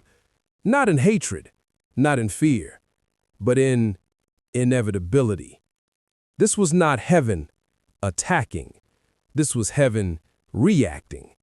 Whis moved beside him, staff trembling slightly, not from fear, but from awe. This has never happened. Angels do not choose sides. They are the side. Goku wiped sweat from his brow. The void trial had weakened him more than he admitted. Golden instinct flickered around him, steady, responsive, but not fully replenished. I didn't want this, he murmured. Seraphis stepped forward from the faction of open halos, his own halo shining faintly like a moon struggling through dawn. We know, he said quietly, but heaven's order was built on a truth we believed eternal, that nothing could evolve beyond us. He glanced at the wall of angels on the opposing side. Now that truth is broken. Goku clenched his fists, not out of aggression, but out of responsibility. What do they want? He asked. The Grand Priest stepped between both armies, his staff carving a circle of calm around him. They want preservation. They fear what your growth implies. And fear, when held by eternal beings, becomes law. The opposing army rippled with silent resolve, halos tightened into defensive rings. Wings of ki folded sharply, their eyes glowed with crystalline conviction. One angel stepped forward from their ranks. Tall, pale gold aura, a halo shaped like a blade of light. A figure of precision and purpose. Calyx, Seraphis whispered, the arbiter of continuity. Goku felt the weight of this angel's presence. It was not overwhelming like the Grand Priest, not gentle like Whis, not curious like Seraphis. It was perfect. Calyx bowed, not in respect, but in ceremony. Son Goku, your existence has fractured equilibrium. Heaven cannot adapt to you without becoming something it was never meant to be. Goku lifted his head, then let it change. Calyx's eyes softened, not with emotion, but with pity. Heaven does not change. That is why it is heaven. He raised his hand. Every angel in his faction aligned behind him, halos thickening into sharp, luminous crescents. Calyx spoke with the certainty of a law older than stars. If you continue to grow, creation will no longer revolve around order. It will revolve around possibility, and possibility is chaos. Goku stepped forward despite Whis' sudden intake of breath. "You're wrong," he said softly. "Possibility is hope." A tremor passed through the open-haloed angels behind Seraphis, their halos flickering with fragile but earnest light. Calyx's expression did not change. Hope is unstable, and unstable concepts destroy entire universes. Golden instinct flared around Goku in a warm surge, not explosive, not but violent, just present. Calyx extended his hand toward the sky. The crack overhead widened, revealing a swirling sphere of condensed halo energy, a miniature sun made of divine law. Whis' eyes widened. "He's shaping the halo collapse." Goku frowned. "Halo collapse? That sounds fatal," Seraphis finished. "To anything mortal and to most things immortal." Calyx shifted his stance, fingers tracing symbols in the air. The sphere responded instantly, folding inward, compacting gravity and light into a singular point of radiance that hummed like a blade sharpened to its final edge. "Calyx," Whis called out, "you would use halo collapse in the court? Are you mad?" Calyx's answer was simple. "Heaven must endure."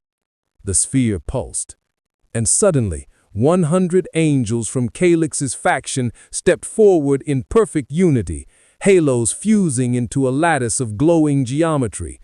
Seraphis gasped. "They're multiplying the effect." Whis whispered, horrified. "Calyx intends to use a fully synchronized collapse, 100 halos, woven into a single execution." Goku's aura tightened. His heartbeat slowed. The weight of the coming attack pressed against his lungs. This wasn't a battle. This was judgment. Calyx's voice echoed across the court. "Son Goku, if heaven allows you to live, it may cease to be heaven. Therefore, with sorrow and necessity, we enact the collapse." The smear cracked, emitting a beam of pure, blinding annihilation. It tore downward. It roared like the birth of a star. It carried the full weight of heaven's refusal to change. Goku stepped forward, golden instinct flaring, eyes narrowing with steady resolve. "I'm done being afraid." The collapse descended. The courtyard shattered. The halo collapse struck like the wrath of a newborn sun. A beam of pure white radiance tore through the court of ascendancy, shredding geometry, bending gravity, and scorching the golden skyline. Angels shielded their eyes. Even the Grand Priest pressed his staff forward to steady the collapsing space. Goku stood at the epicenter, golden instant flaring in a burst of molten brilliance. The moment the beam touched him, everything vanished. Sound, shape, gravity, thought. Only pressure remained. A pressure so absolute it felt like the universe itself trying to fold him back into nothing. His knees bent, his aura cracked.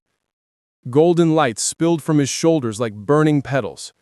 We shouted through the collapsing wind, "Goku, don't take it directly. Redirect. Let it flow." But Goku wasn't redirecting anything. He was holding it.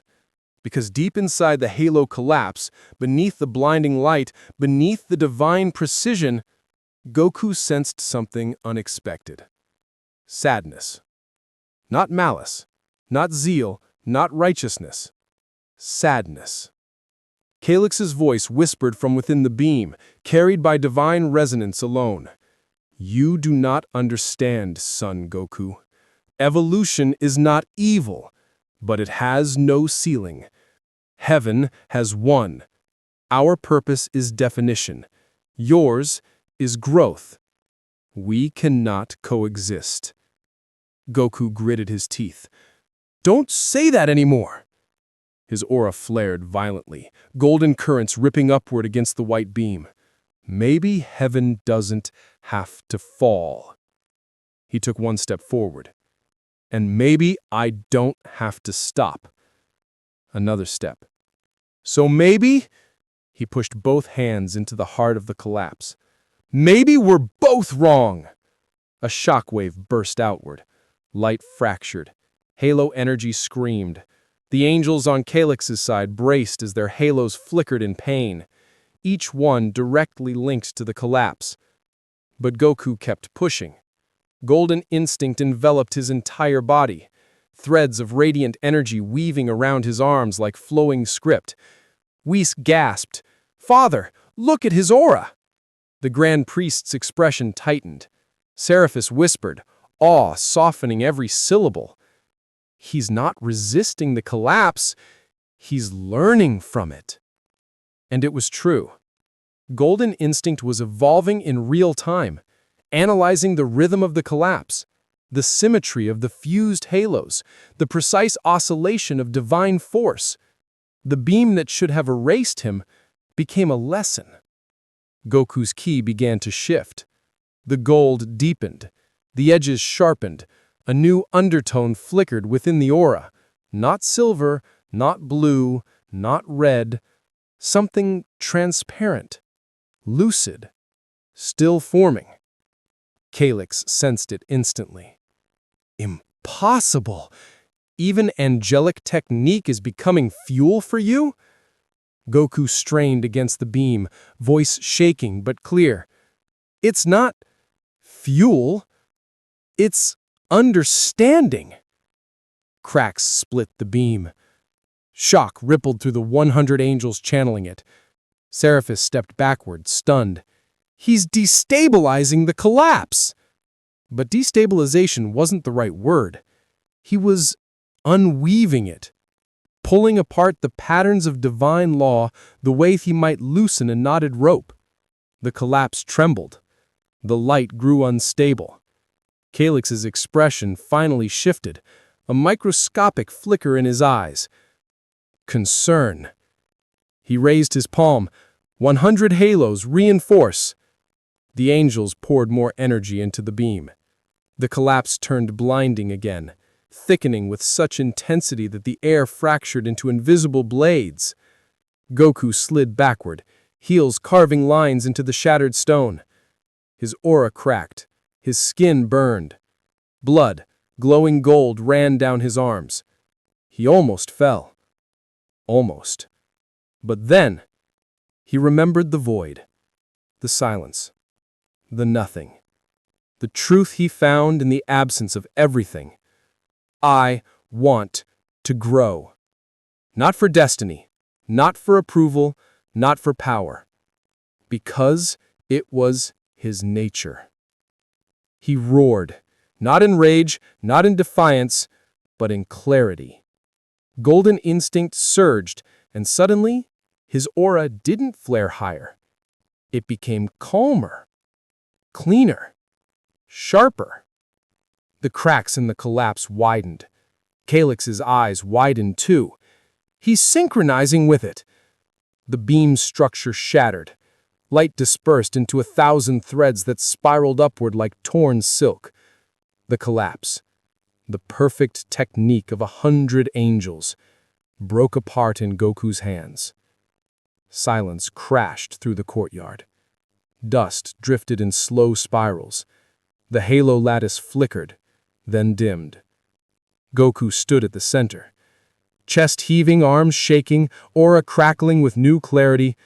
A faint ring of transparent light shimmered behind him. Not a halo, not yet a form, but the first whisper of something new. Calyx stared at him with a calm that was suddenly hollow. You unraveled the collapse. A mortal. Goku steadied his breathing. I told you, I'm not here to destroy heaven. He raised his eyes. But I won't let heaven destroy me either. Calyx lowered his glowing hand, and then spoke with the gravity of an angel who had never known doubt until this moment. Then, prepare yourself, Son Goku. For now, heaven must fight without restraint. The sky dimmed. Not from clouds, but from halos. Thousands of them.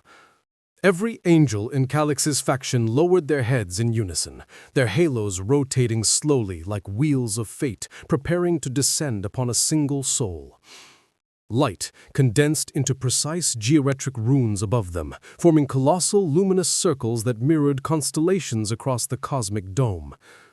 Whiss's breath hitched. Seraphis fell silent. Even the Grand Priest's expression hardened.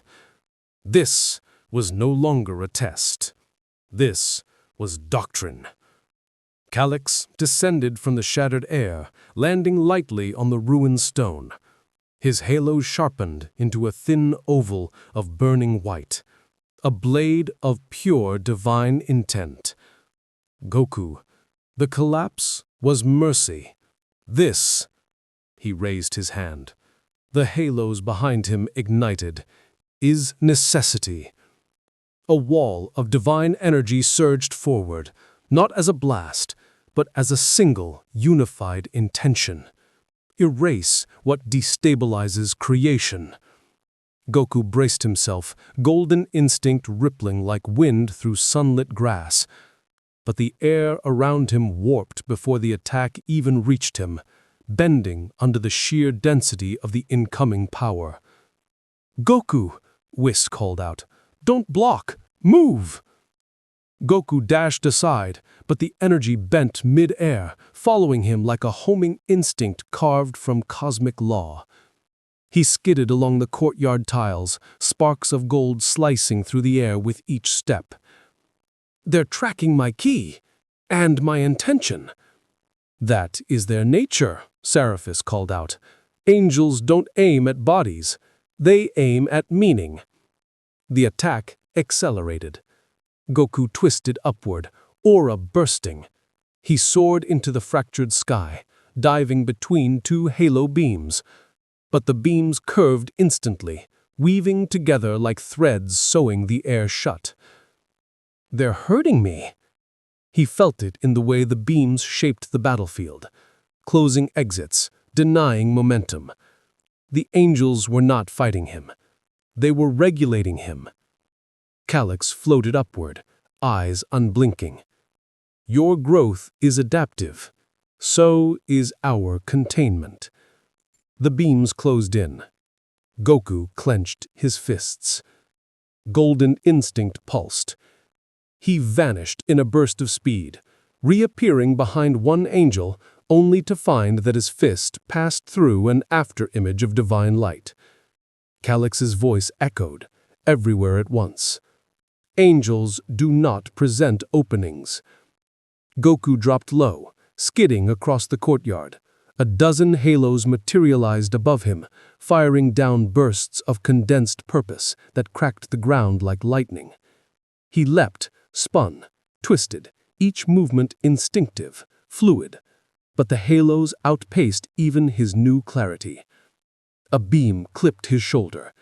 A burning line tore across his skin, golden blood scattering into the air like shining rain. Goku's eyes widened. "They're faster than before!"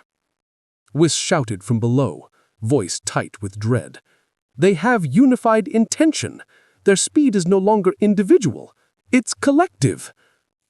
Goku backflipped, dodging a halo slash, but a second halo, spinning like a disk of sunfire, grazed his ribs. Pain shot through him. The world blurred. For a heartbeat, his aura faltered. Calyx's silhouette flickered in front of him, closer than it should have been. "You are adapting. So are we." His hand extended, a strike aimed not at Goku's body, but at the center of his ki flow. Goku barely crossed his arms in time. A brilliant explosion of light engulfed him. He was hurled across the courtyard, crashing through a pillar of divine stone. Fragments rained down around him. Dust clouded the sky. His breath shook. He pushed himself up on trembling arms. Golden instinct sputtered, but didn't break. He staggered to his feet. Calyx hovered above, expression as calm as a still lake. "You have grown beyond form. So now we will attack what no form can protect." He lifted 2 fingers. Every angel behind him responded. Halos turned cold, silent, perfectly still. Whis' face drained of color. "Oh no!" Seraphis whispered. "They're preparing zero halo state." Goku frowned. "What's that?" Whis answered in a broken voice. "Their halos will stop emitting light, stop vibrating, stop existing as energy, and become pure, unbound intent, a weapon nothing can sense or predict."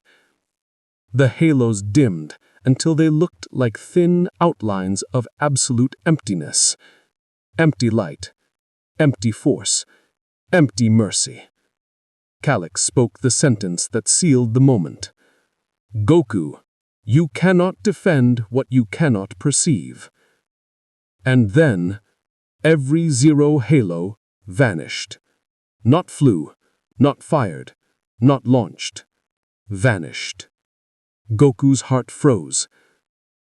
"They're already here!"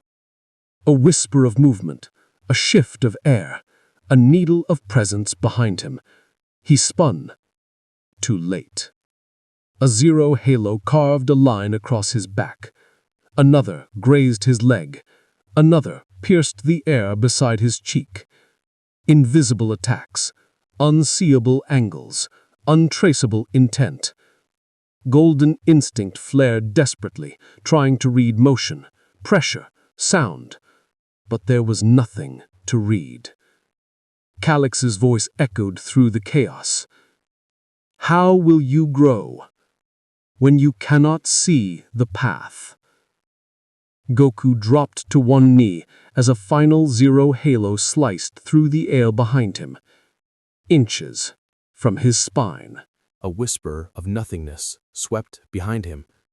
Goku twisted instinctively, but there was no direction to twist toward, no glint to catch, no pressure to anticipate.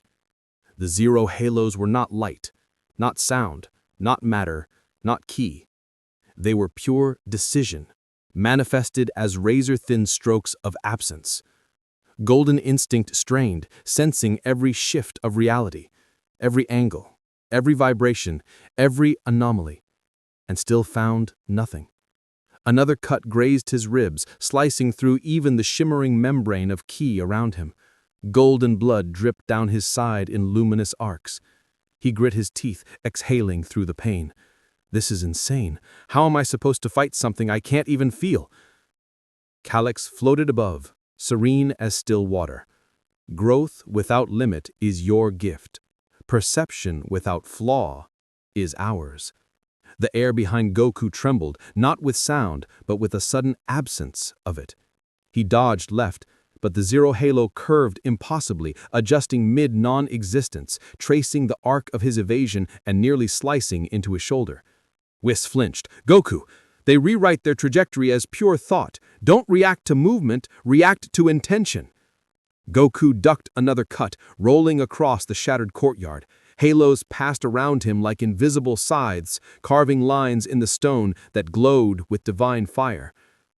Intention. He tried to sense it, but Calyx's faction did not attack with emotion or desire.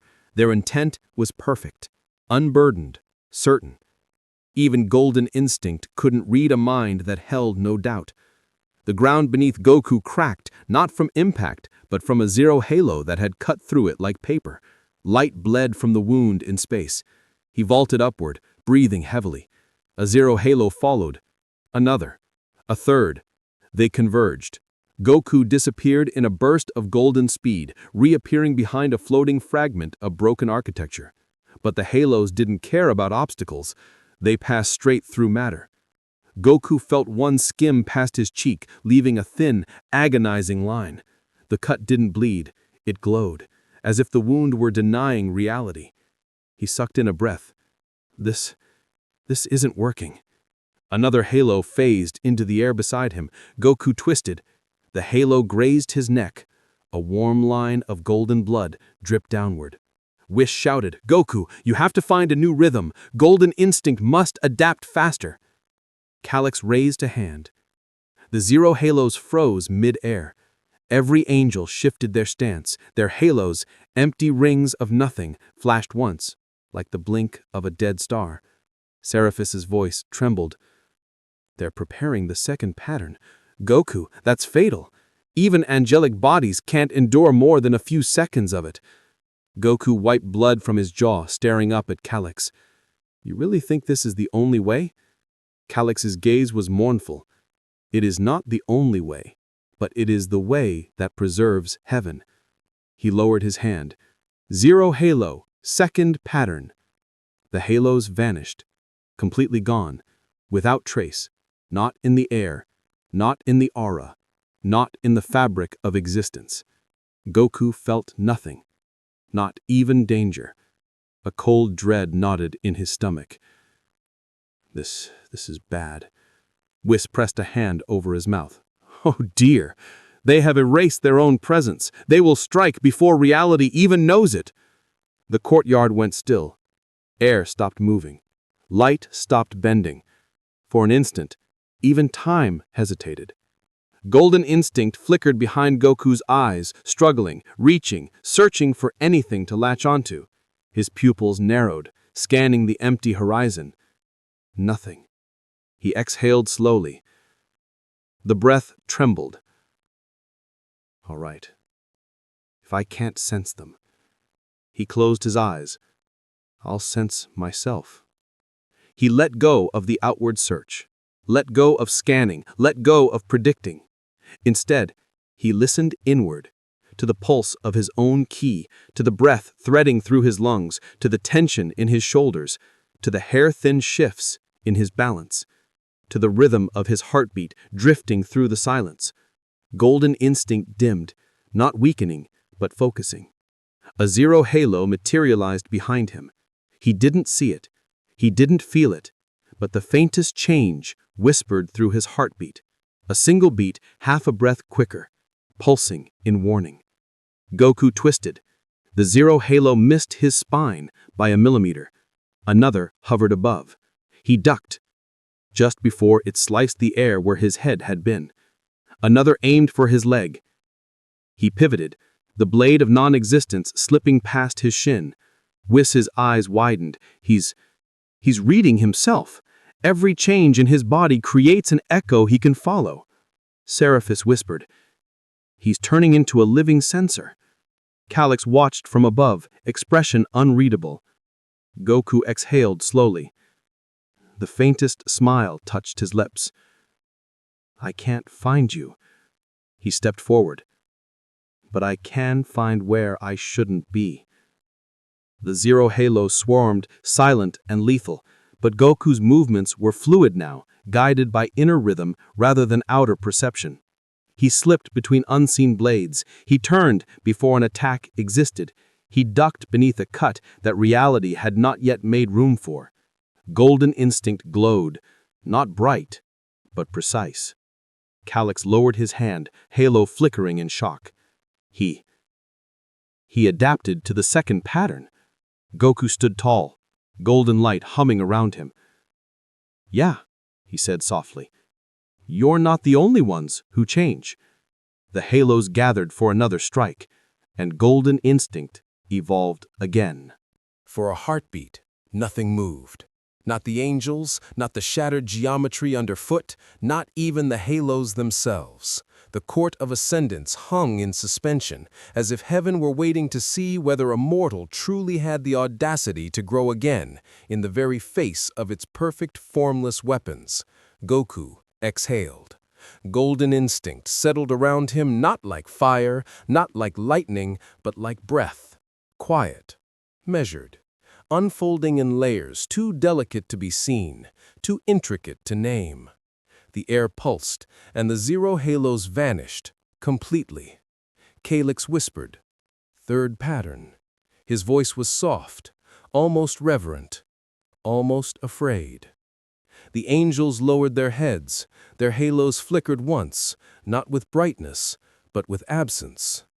Then, a ripple. Reality buckled.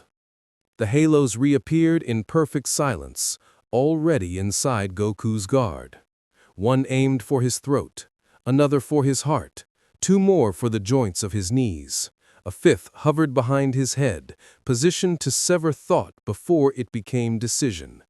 There was no time to react, no warning, not even the rhythm of his heartbeat could catch such intent. Goku did not move, because movement would have been too slow. Instead, he yielded.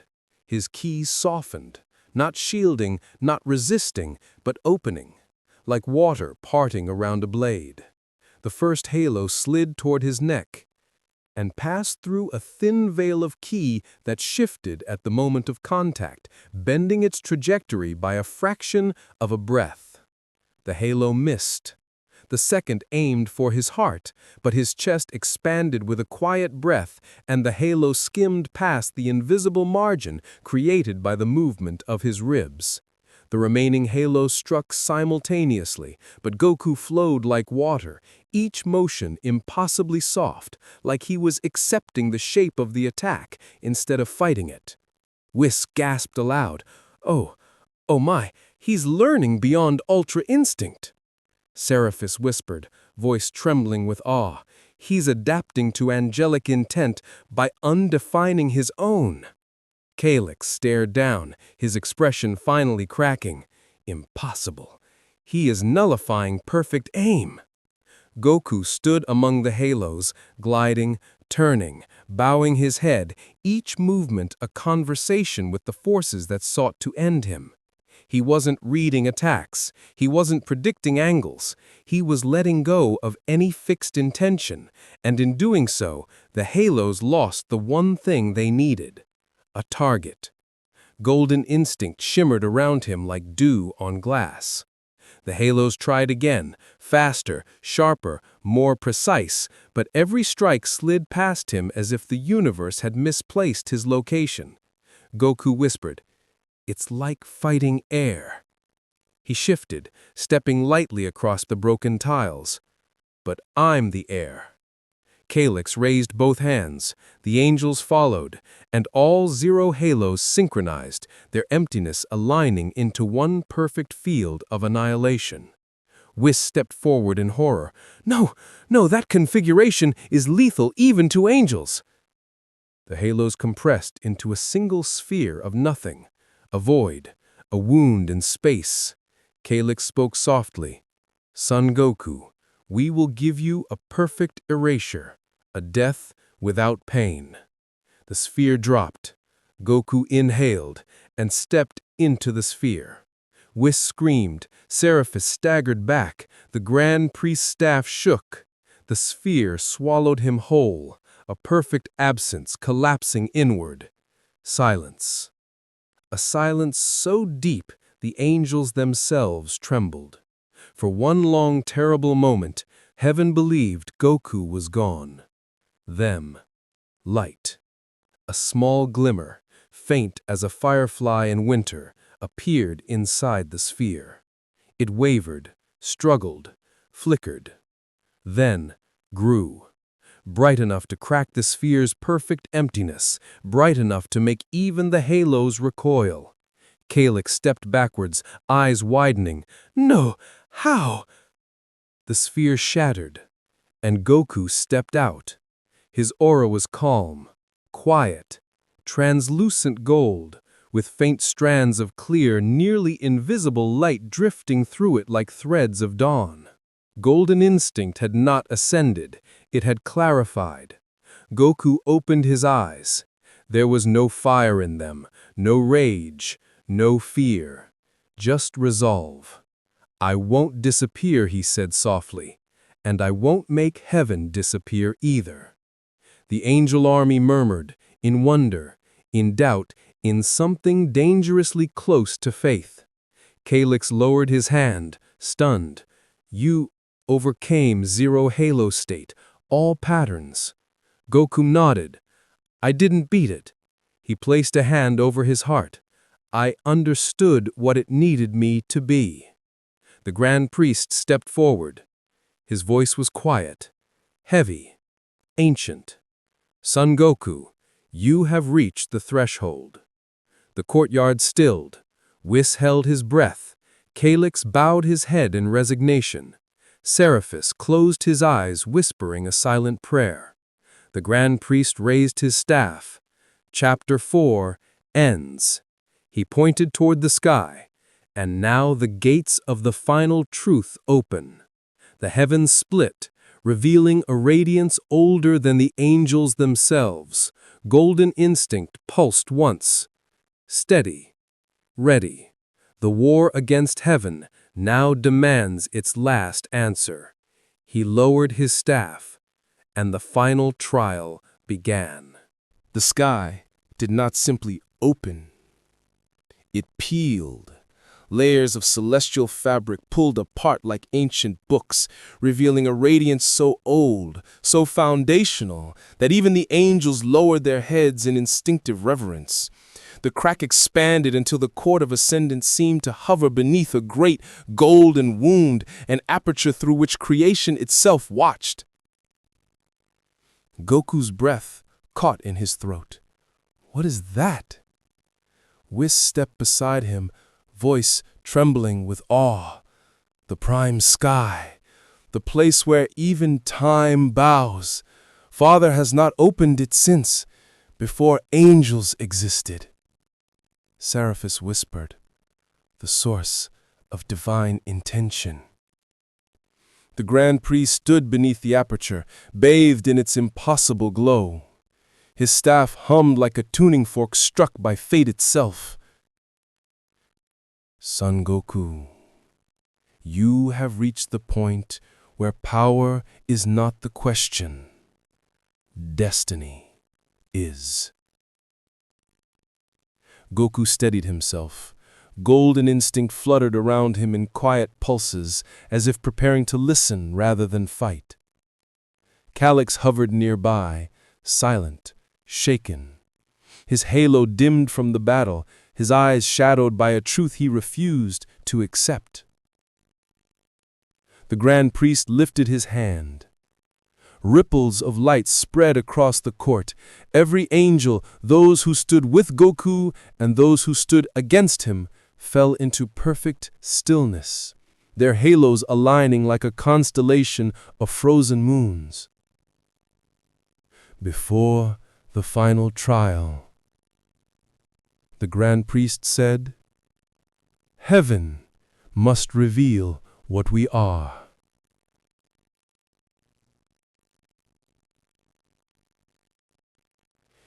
He tapped his staff.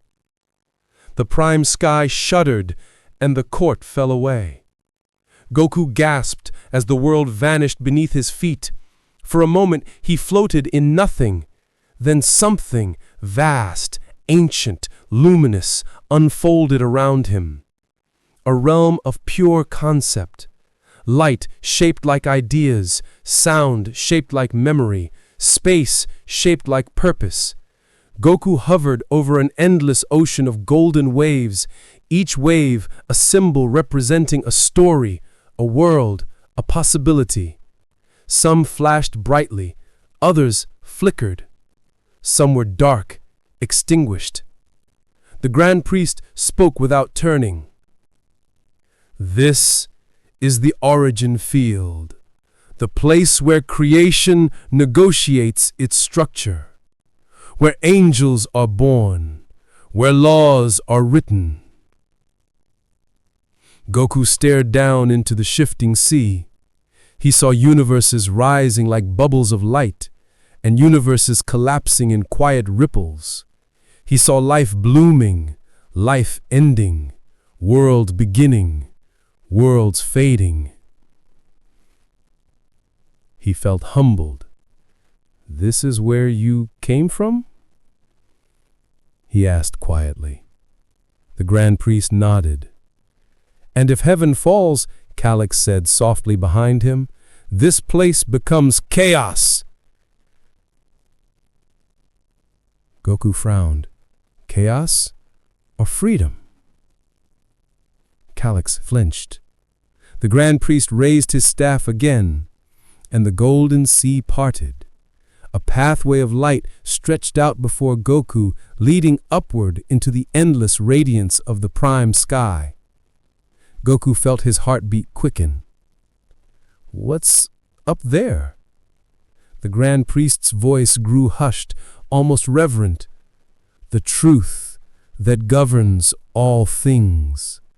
The question heaven has guarded since the first spark of existence. He turned to Goku.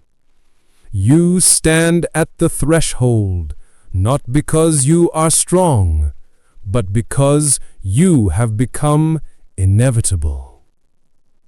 Golden instinct throbbed inside Goku like a steady drum. I don't care about becoming a god. I don't want a throne. I don't want power over anyone.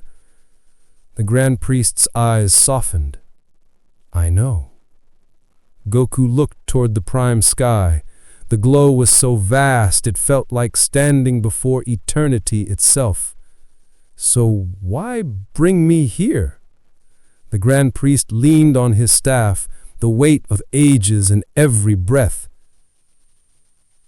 Because heaven must ask a question only you can answer. The prime sky quieted. The angels bowed. Even Calyx lowered his head. The Grand Priest spoke. What is the purpose of a being who never stops growing?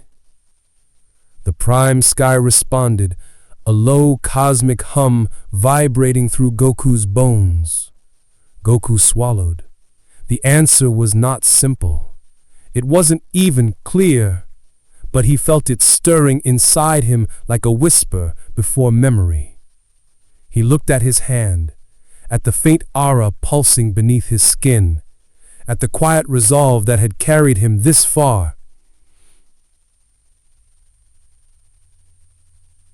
I don't know, he said honestly, but I want to find out. The prime sky pulsed gently, as if acknowledging his honesty. The Grand Priest nodded. Then your final trial begins now. He tapped his staff. Light surged upward, and something descended from the prime sky, a shape, a presence, a force that was not angelic, not mortal, not even divine. Something older. Something waiting. Goku stepped forward, eyes steady, aura calm, ready to meet whatever truth heaven had been hiding. The presence descending from the prime sky did not take shape all at once. It arrived the way a memory returns, first as a feeling, then as a shadow of understanding, and finally as something the heart recognizes before the eyes do. Golden instinct tightened around Goku, not in fear, but in reverence. The Grand Priest bowed. Every angel knelt, halos dimming until they were almost non-existent. Calyx trembled, whispering in disbelief. He answered. The prime sky itself chose to manifest? The light condensed into a form, not humanoid, not monstrous, something conceptual, a silhouette made of shifting possibilities, like a being woven from unspoken choices. A voice emerged from it, not loud, not overwhelming, but intimate. Goku.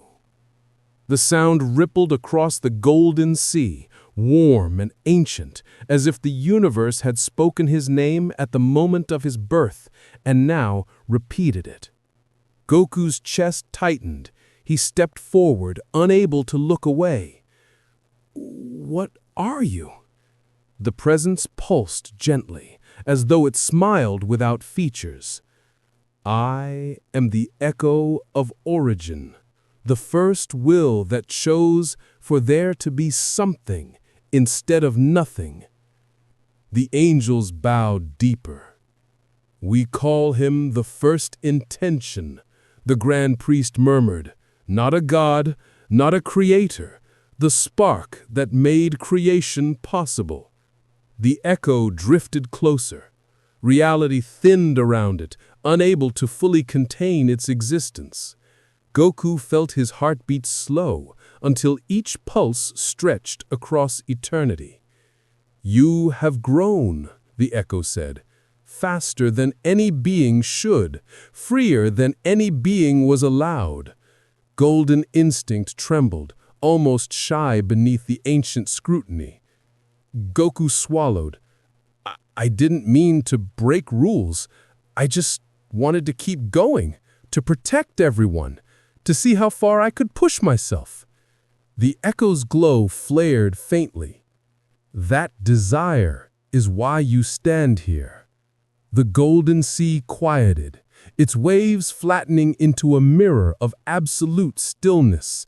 Reflections of countless universes hovered beneath the surface, each trembling in anticipation. The echo of origin extended something like a hand, a limb of shimmering intention toward Goku. "You have reached the point where your growth disrupts balance." Whis looked up, pain flickering in his eyes. "Father, this is the question heaven feared." Kalix's voice broke. "The reason we were ordered to stop him." The echo's light intensified, casting a soft glow over Goku's face. "Goku, you have shattered patterns even angels could not. You have adapted beyond prediction. You are becoming a variable that creation cannot control." Goku clenched his fists, but not in defiance. He understood. The angels weren't afraid of losing a battle. They were afraid of losing the shape of reality. Goku took a slow breath. "So, what happens now?" The golden sea stirred, waves lifting in silent response, reflecting images of futures yet unborn. The echo of Origin's voice dimmed to a whisper. "You must choose what a limitless being becomes." Goku blinked. "Choose?" "Yes, for power without direction is ruin, and power without purpose is chaos." The echo turned its gaze heavenward, toward the endless aperture above. "In countless timelines, beings like you have appeared. In all of them, their growth led to collapse or tyranny. They devoured meaning. They unmade order." Golden instinct wavered, not in fear, but in sorrow. Goku shook his head. "That's not me. I don't want to rule anything. I don't want to break anything. I just want to live, to fight, to grow." The echo's presence softened. "Then show creation why you are different." The Grand Priest gripped his staff, knuckles white. "This is the final trial, not a battle, but a revelation." The echo lifted its hand higher. The golden sea erupted upward, forming a colossal sphere of shifting potential, each flicker a path Goku could take. Some glowed bright, some were dark, some were monstrous, some divine. The echo's voice echoed through every ripple. "Choose the meaning of your growth." Goku's breath jolted in his chest. His future, every possible version of him, hovered before him. He saw one version of himself crowned in light, another wreathed in destruction, another wandering eternally, another fading into self-sacrifice, another rejecting power entirely, another losing himself to instinct, another soaring beyond angels and gods. Goku took a step forward, aura trembling. "I don't know which one I'm supposed to pick." The echo replied, "Then pick the one that is most you." Goku stared into the sphere. Then, golden instinct pulsed, calm and clear. He reached toward a single path, not the brightest, not the darkest, not the strongest, a path defined by a simple, unwavering truth: to grow so he could protect the joy of living. The sphere acknowledged his touch, rippling outward in a wave of brilliant gold. The echo of origin whispered, "Then your trial is accepted." A tremor shook the cosmos. Goku's chosen path ignited, and the prime sky began to descend toward him in full. The prime sky did not fall like light. It leaned, as though eternity itself was bowing toward a single mortal. Goku felt the pressure of it long before the radiance reached him. Not weight, not force. Expectation. A gentle cosmic question entering his skin, his breath, his heartbeat. Will you uphold the meaning you chose? Golden instinct tightened around him in a soft, luminous cocoon. It didn't flare or roar or blaze. It simply held him like a steady hand on his back. The golden sea below trembled.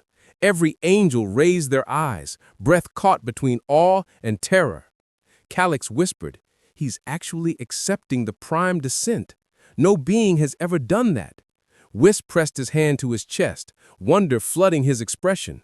"Goku, what are you becoming?" The Grand Priest stepped forward until he stood just behind Goku, his voice low, solemn, ancient. "This is where even gods hesitate, son Goku. Eternity offers you sight, but sight carries burden." Goku didn't look back. He kept his gaze fixed on the descending radiance. "I'll carry it," he said simply. The prime sky touched him. Not with fire, not with judgment, with memory. Light exploded inward, and suddenly Goku was elsewhere, falling through his own life. He saw the first breath he took as a baby in the Saiyan nursery, the moment his pod crashed on Earth, Grandpa Gohan's arms lifting him from the crater, Bulma on that dirt road with the Dragon radar, Master Roshi's laughter, Krillin's grin, the first time he faced Vegeta, the first time he died, the first time he lived again. He watched every victory, every mistake, every time he pushed too far, every time he didn't push enough. He saw himself training under Whis, unaware of the angel's silent fear, saw the tournament of power as the Grand Priest watched with unreadable eyes, saw Beerus standing on a cliff at sunset, whispering to himself, "That mortal, he will surpass us." Goku gasped, "Why are you showing me all this?" The prime sky replied, not with words, but with understanding. "Because your power was never the problem. Your forgetfulness was." Every moment blurred into a single truth. Goku never stopped to ask why he grew. He only chased the next challenge, the next limit, the next awakening. The prime sky asked him, not gently, but necessarily, "If the universe keeps providing you with battles, will you keep growing for the sake of growth alone? Or will you choose meaning?" Goku felt tears sting his eyes. Not from sadness, from recognition. "I love fighting. I always will. But that's not all I am. It's not all I ever was." The memory shifted. He saw Goten laughing in a field, Gohan reading quietly at his desk, Chi-Chi humming in the kitchen, Vegeta smirking under a starlit sky. He saw Earth. Not threatened, not trembling, not screaming, but alive, green, soft, ordinary. He whispered, "I fight because I want to protect that. Not throne rooms, not hierarchies, just life." The prime sky pulsed. A wave of warm, gentle brilliance washed through him. Then it spoke. "Then you are ready." The visions collapsed. The real world rushed back. Goku staggered, breath trembling as he found himself once again above the golden sea. But something was different. His aura wasn't brighter. It wasn't louder. It was clear. Clear like a single star in a dark sky. Clear like the first breath after being underwater. Clear like a river that had finally found its path. Golden instinct shifted around him, evolving without changing, refined, sharpened, purified. Whis covered his mouth with both hands. He didn't achieve a new form. He achieved a new definition. The Grand Priest bowed his head. You have passed the trial. Calyx lowered to one knee, finally understanding the purpose behind heaven's fear and behind Goku's rise. Goku turned his palms upward, testing the new clarity. No explosion of power answered him.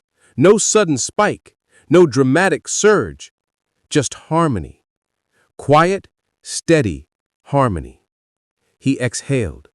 So this is what it means to know why you grow. The prime sky shuddered above, beginning to close, its radiance folding back into eternity. But before it sealed, the echo of origin spoke one final time. Now show the heavens what a limitless being becomes when he chooses meaning. The light faded, the sea calmed, the chamber of creation dimmed, and the final step of Goku's destiny awaited. The prime sky sealed itself with a slow cosmic sigh, a soundless ripple that washed across the golden sea like the last breath of creation before sleep. The radiance dimmed, the world steadied, and the origin field returned to its quiet, eternal motion. Goku remained suspended above the shifting waves, breathing softly. Golden instinct shimmered around him, no longer a blazing aura, but a quiet illumination, like sunlight on water. Whis drifted toward him, eyes damp, overwhelmed with a complex mixture of pride and ache. "You did it, Goku. You truly did." His voice cracked. "You found clarity where even angels lose themselves." The Grand Priest approached, each step echoing with the authority of eons. "No being in recorded existence," he said, "has ever stood at the threshold of the prime sky and returned with their identity intact." Calyx watched from a distance, shoulders slumped, trembling in silent revelation. "So this," he whispered, "was the purpose of the war against heaven. Not destruction, but decision." Goku lowered his gaze, unsure how to carry the weight of such understanding. "I'm just me," he murmured. "I didn't come here to change heaven or rewrite anything. I just wanted to stop the fighting." The Grand Priest bowed his head. "And yet, by being just you, you changed everything." The golden sea pulsed faintly, as if agreeing. But the peace did not last. Far beneath the waves, the symbols of possibility began to flicker. Red, erratic tremors in the gold. Whis's expression darkened. "Father, the origin field is unstable." Calyx floated backward, halo shaking violently. No, this isn't possible. The structure is collapsing." Goku tensed. "Why? I didn't break anything." The Grand Priest raised his staff. "You didn't. Your choice is causing the disruption." Goku blinked. "My choice?" The golden sea surged upward, great spires of light rising like mountains only to melt into mist. Whis looked toward his father, fear in his voice. The moment Goku anchored his purpose, the structure began to recalculate around it. Reality is adjusting. The Grand Priest nodded, somber. A being with infinite potential who chooses a path of meaning, forces creation to rewrite its predictions. Calyx clutched his chest. The future no longer knows how to compensate. The threads are slipping. The sea trembled again, harder. Goku gazed at the trembling ocean of destiny and took a slow breath. "So, what do I do?" The Grand Priest turned to him, eyes heavy. "Stand firm in who you are." The sea roared. Possibility fractured. Fragments of futures began swirling upward like shards of broken galaxies. In one future, Goku stood crowned as a cosmic ruler. In another, he burned universes by accident. In another, he vanished into self-sacrifice. In another, he wandered aimlessly, lost. The reflections circled him like ghosts. "You rejected these," the Grand Priest said. "You chose the path of meaning, and the others protest your choice." Goku's heart pounded. The flickering futures pulled at him, whispering with 100 versions of his own voice. "I could have been stronger. I could have been eternal. I could have been feared. I could have been worshipped. I could have ended suffering. I could have ended everything." Goku tightened his fists. "That's not me." His quiet declaration halted the swirling visions. A hush spread across the origin field. Then, slowly, he raised his head, eyes steady. "I grow because I care, not because I want power, not because I want control, not because I want to be remembered. I grow so I can keep protecting the things that make life worth living." Golden instinct glowed warmly, like a lantern in a storm. The fractured futures recoiled from him, shrinking away like shadows fleeing dawn. Kylix exhaled, voice cracking. He stabilized them by sheer will. The Grand Priest's voice resonated with reverence.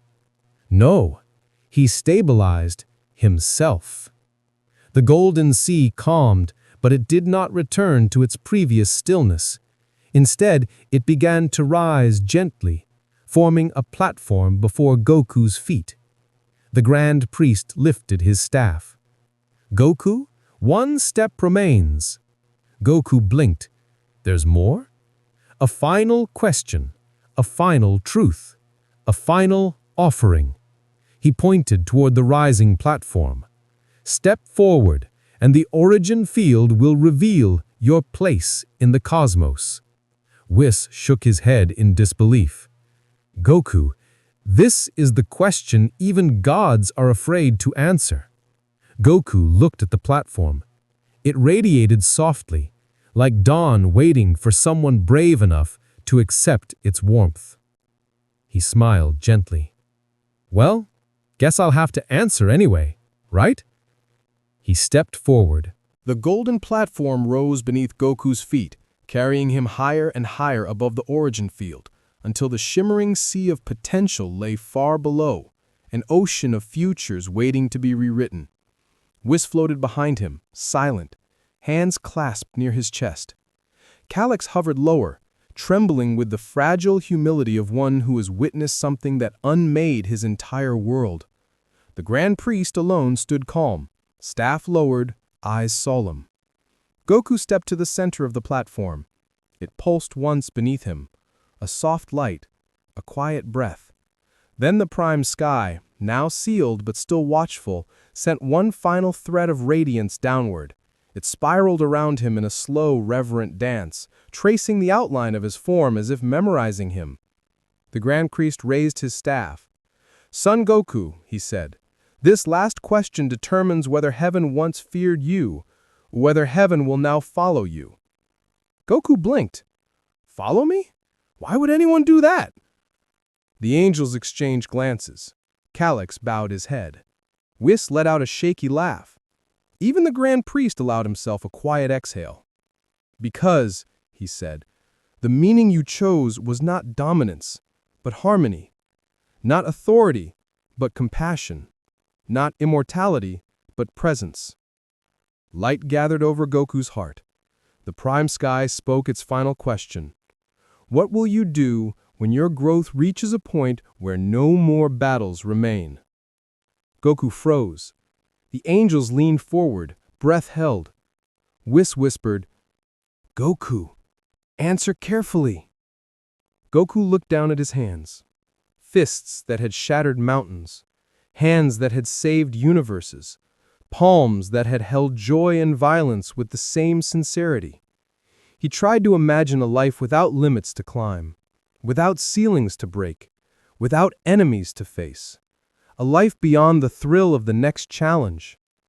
Slowly, painfully, honestly, he whispered, "I'll grow anyway." The Grand Priest's eyes widened. Goku lifted his head, gaze clear as crystal. "Even if there aren't any battles left, I'll grow to understand more, grow to help more, grow to live more." He placed a hand over his heart. Growth isn't only for fighting. It's for becoming someone who can make the world better. The golden platform blazed. The sea pulsed in a rising wave. The prime sky trembled. Goku breathed deeper, voice steady. "I'll grow to love my life, grow to enjoy simple things, grow to be there for the people I care about. I'll grow even if no one sees it." The prime sky brightened, a radiant nod of acknowledgement. Goku smiled, because growth is just another way of being alive. Silence. Vast. Stunned. Holy. Then the origin field erupted. Golden waves shot upward, circling Goku like galaxies forming from laughter and light.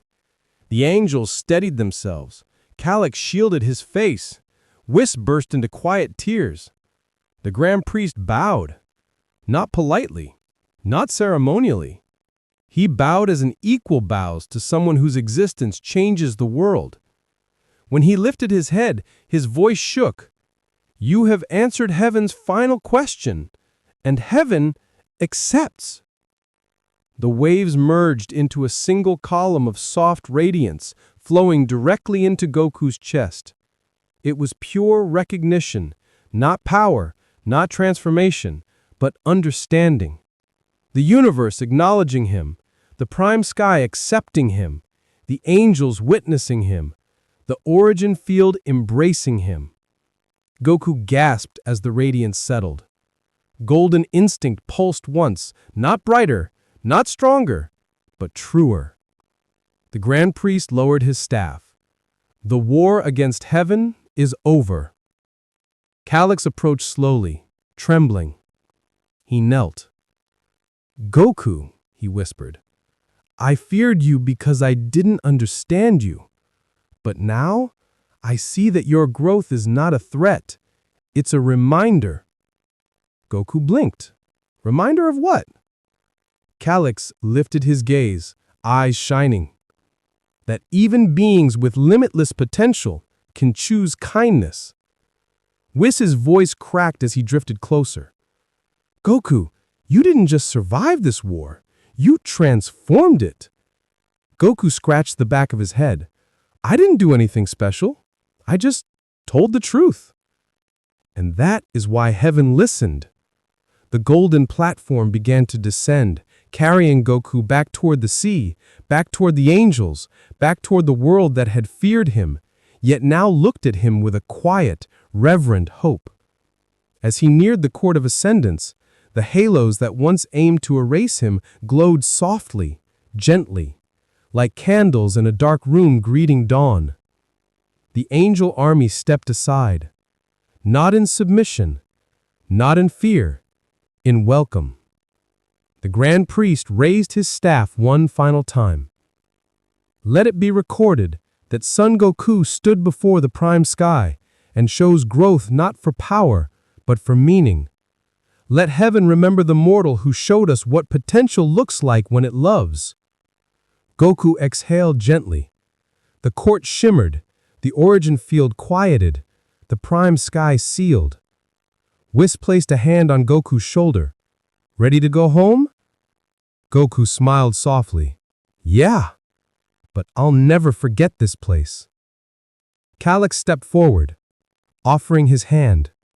"Nor will we forget you." Goku shook it. and the war that had nearly torn heaven apart ended not with conquest, not with dominance, not with the triumph of gods, but a mortal choosing to grow with purpose. A simple choice that changed eternity. As Goku turned to leave, one last breeze swept across the court, gentle, warm, carrying the whisper of the prime sky. Grow well. And the stars burned quietly, as if remembering his will.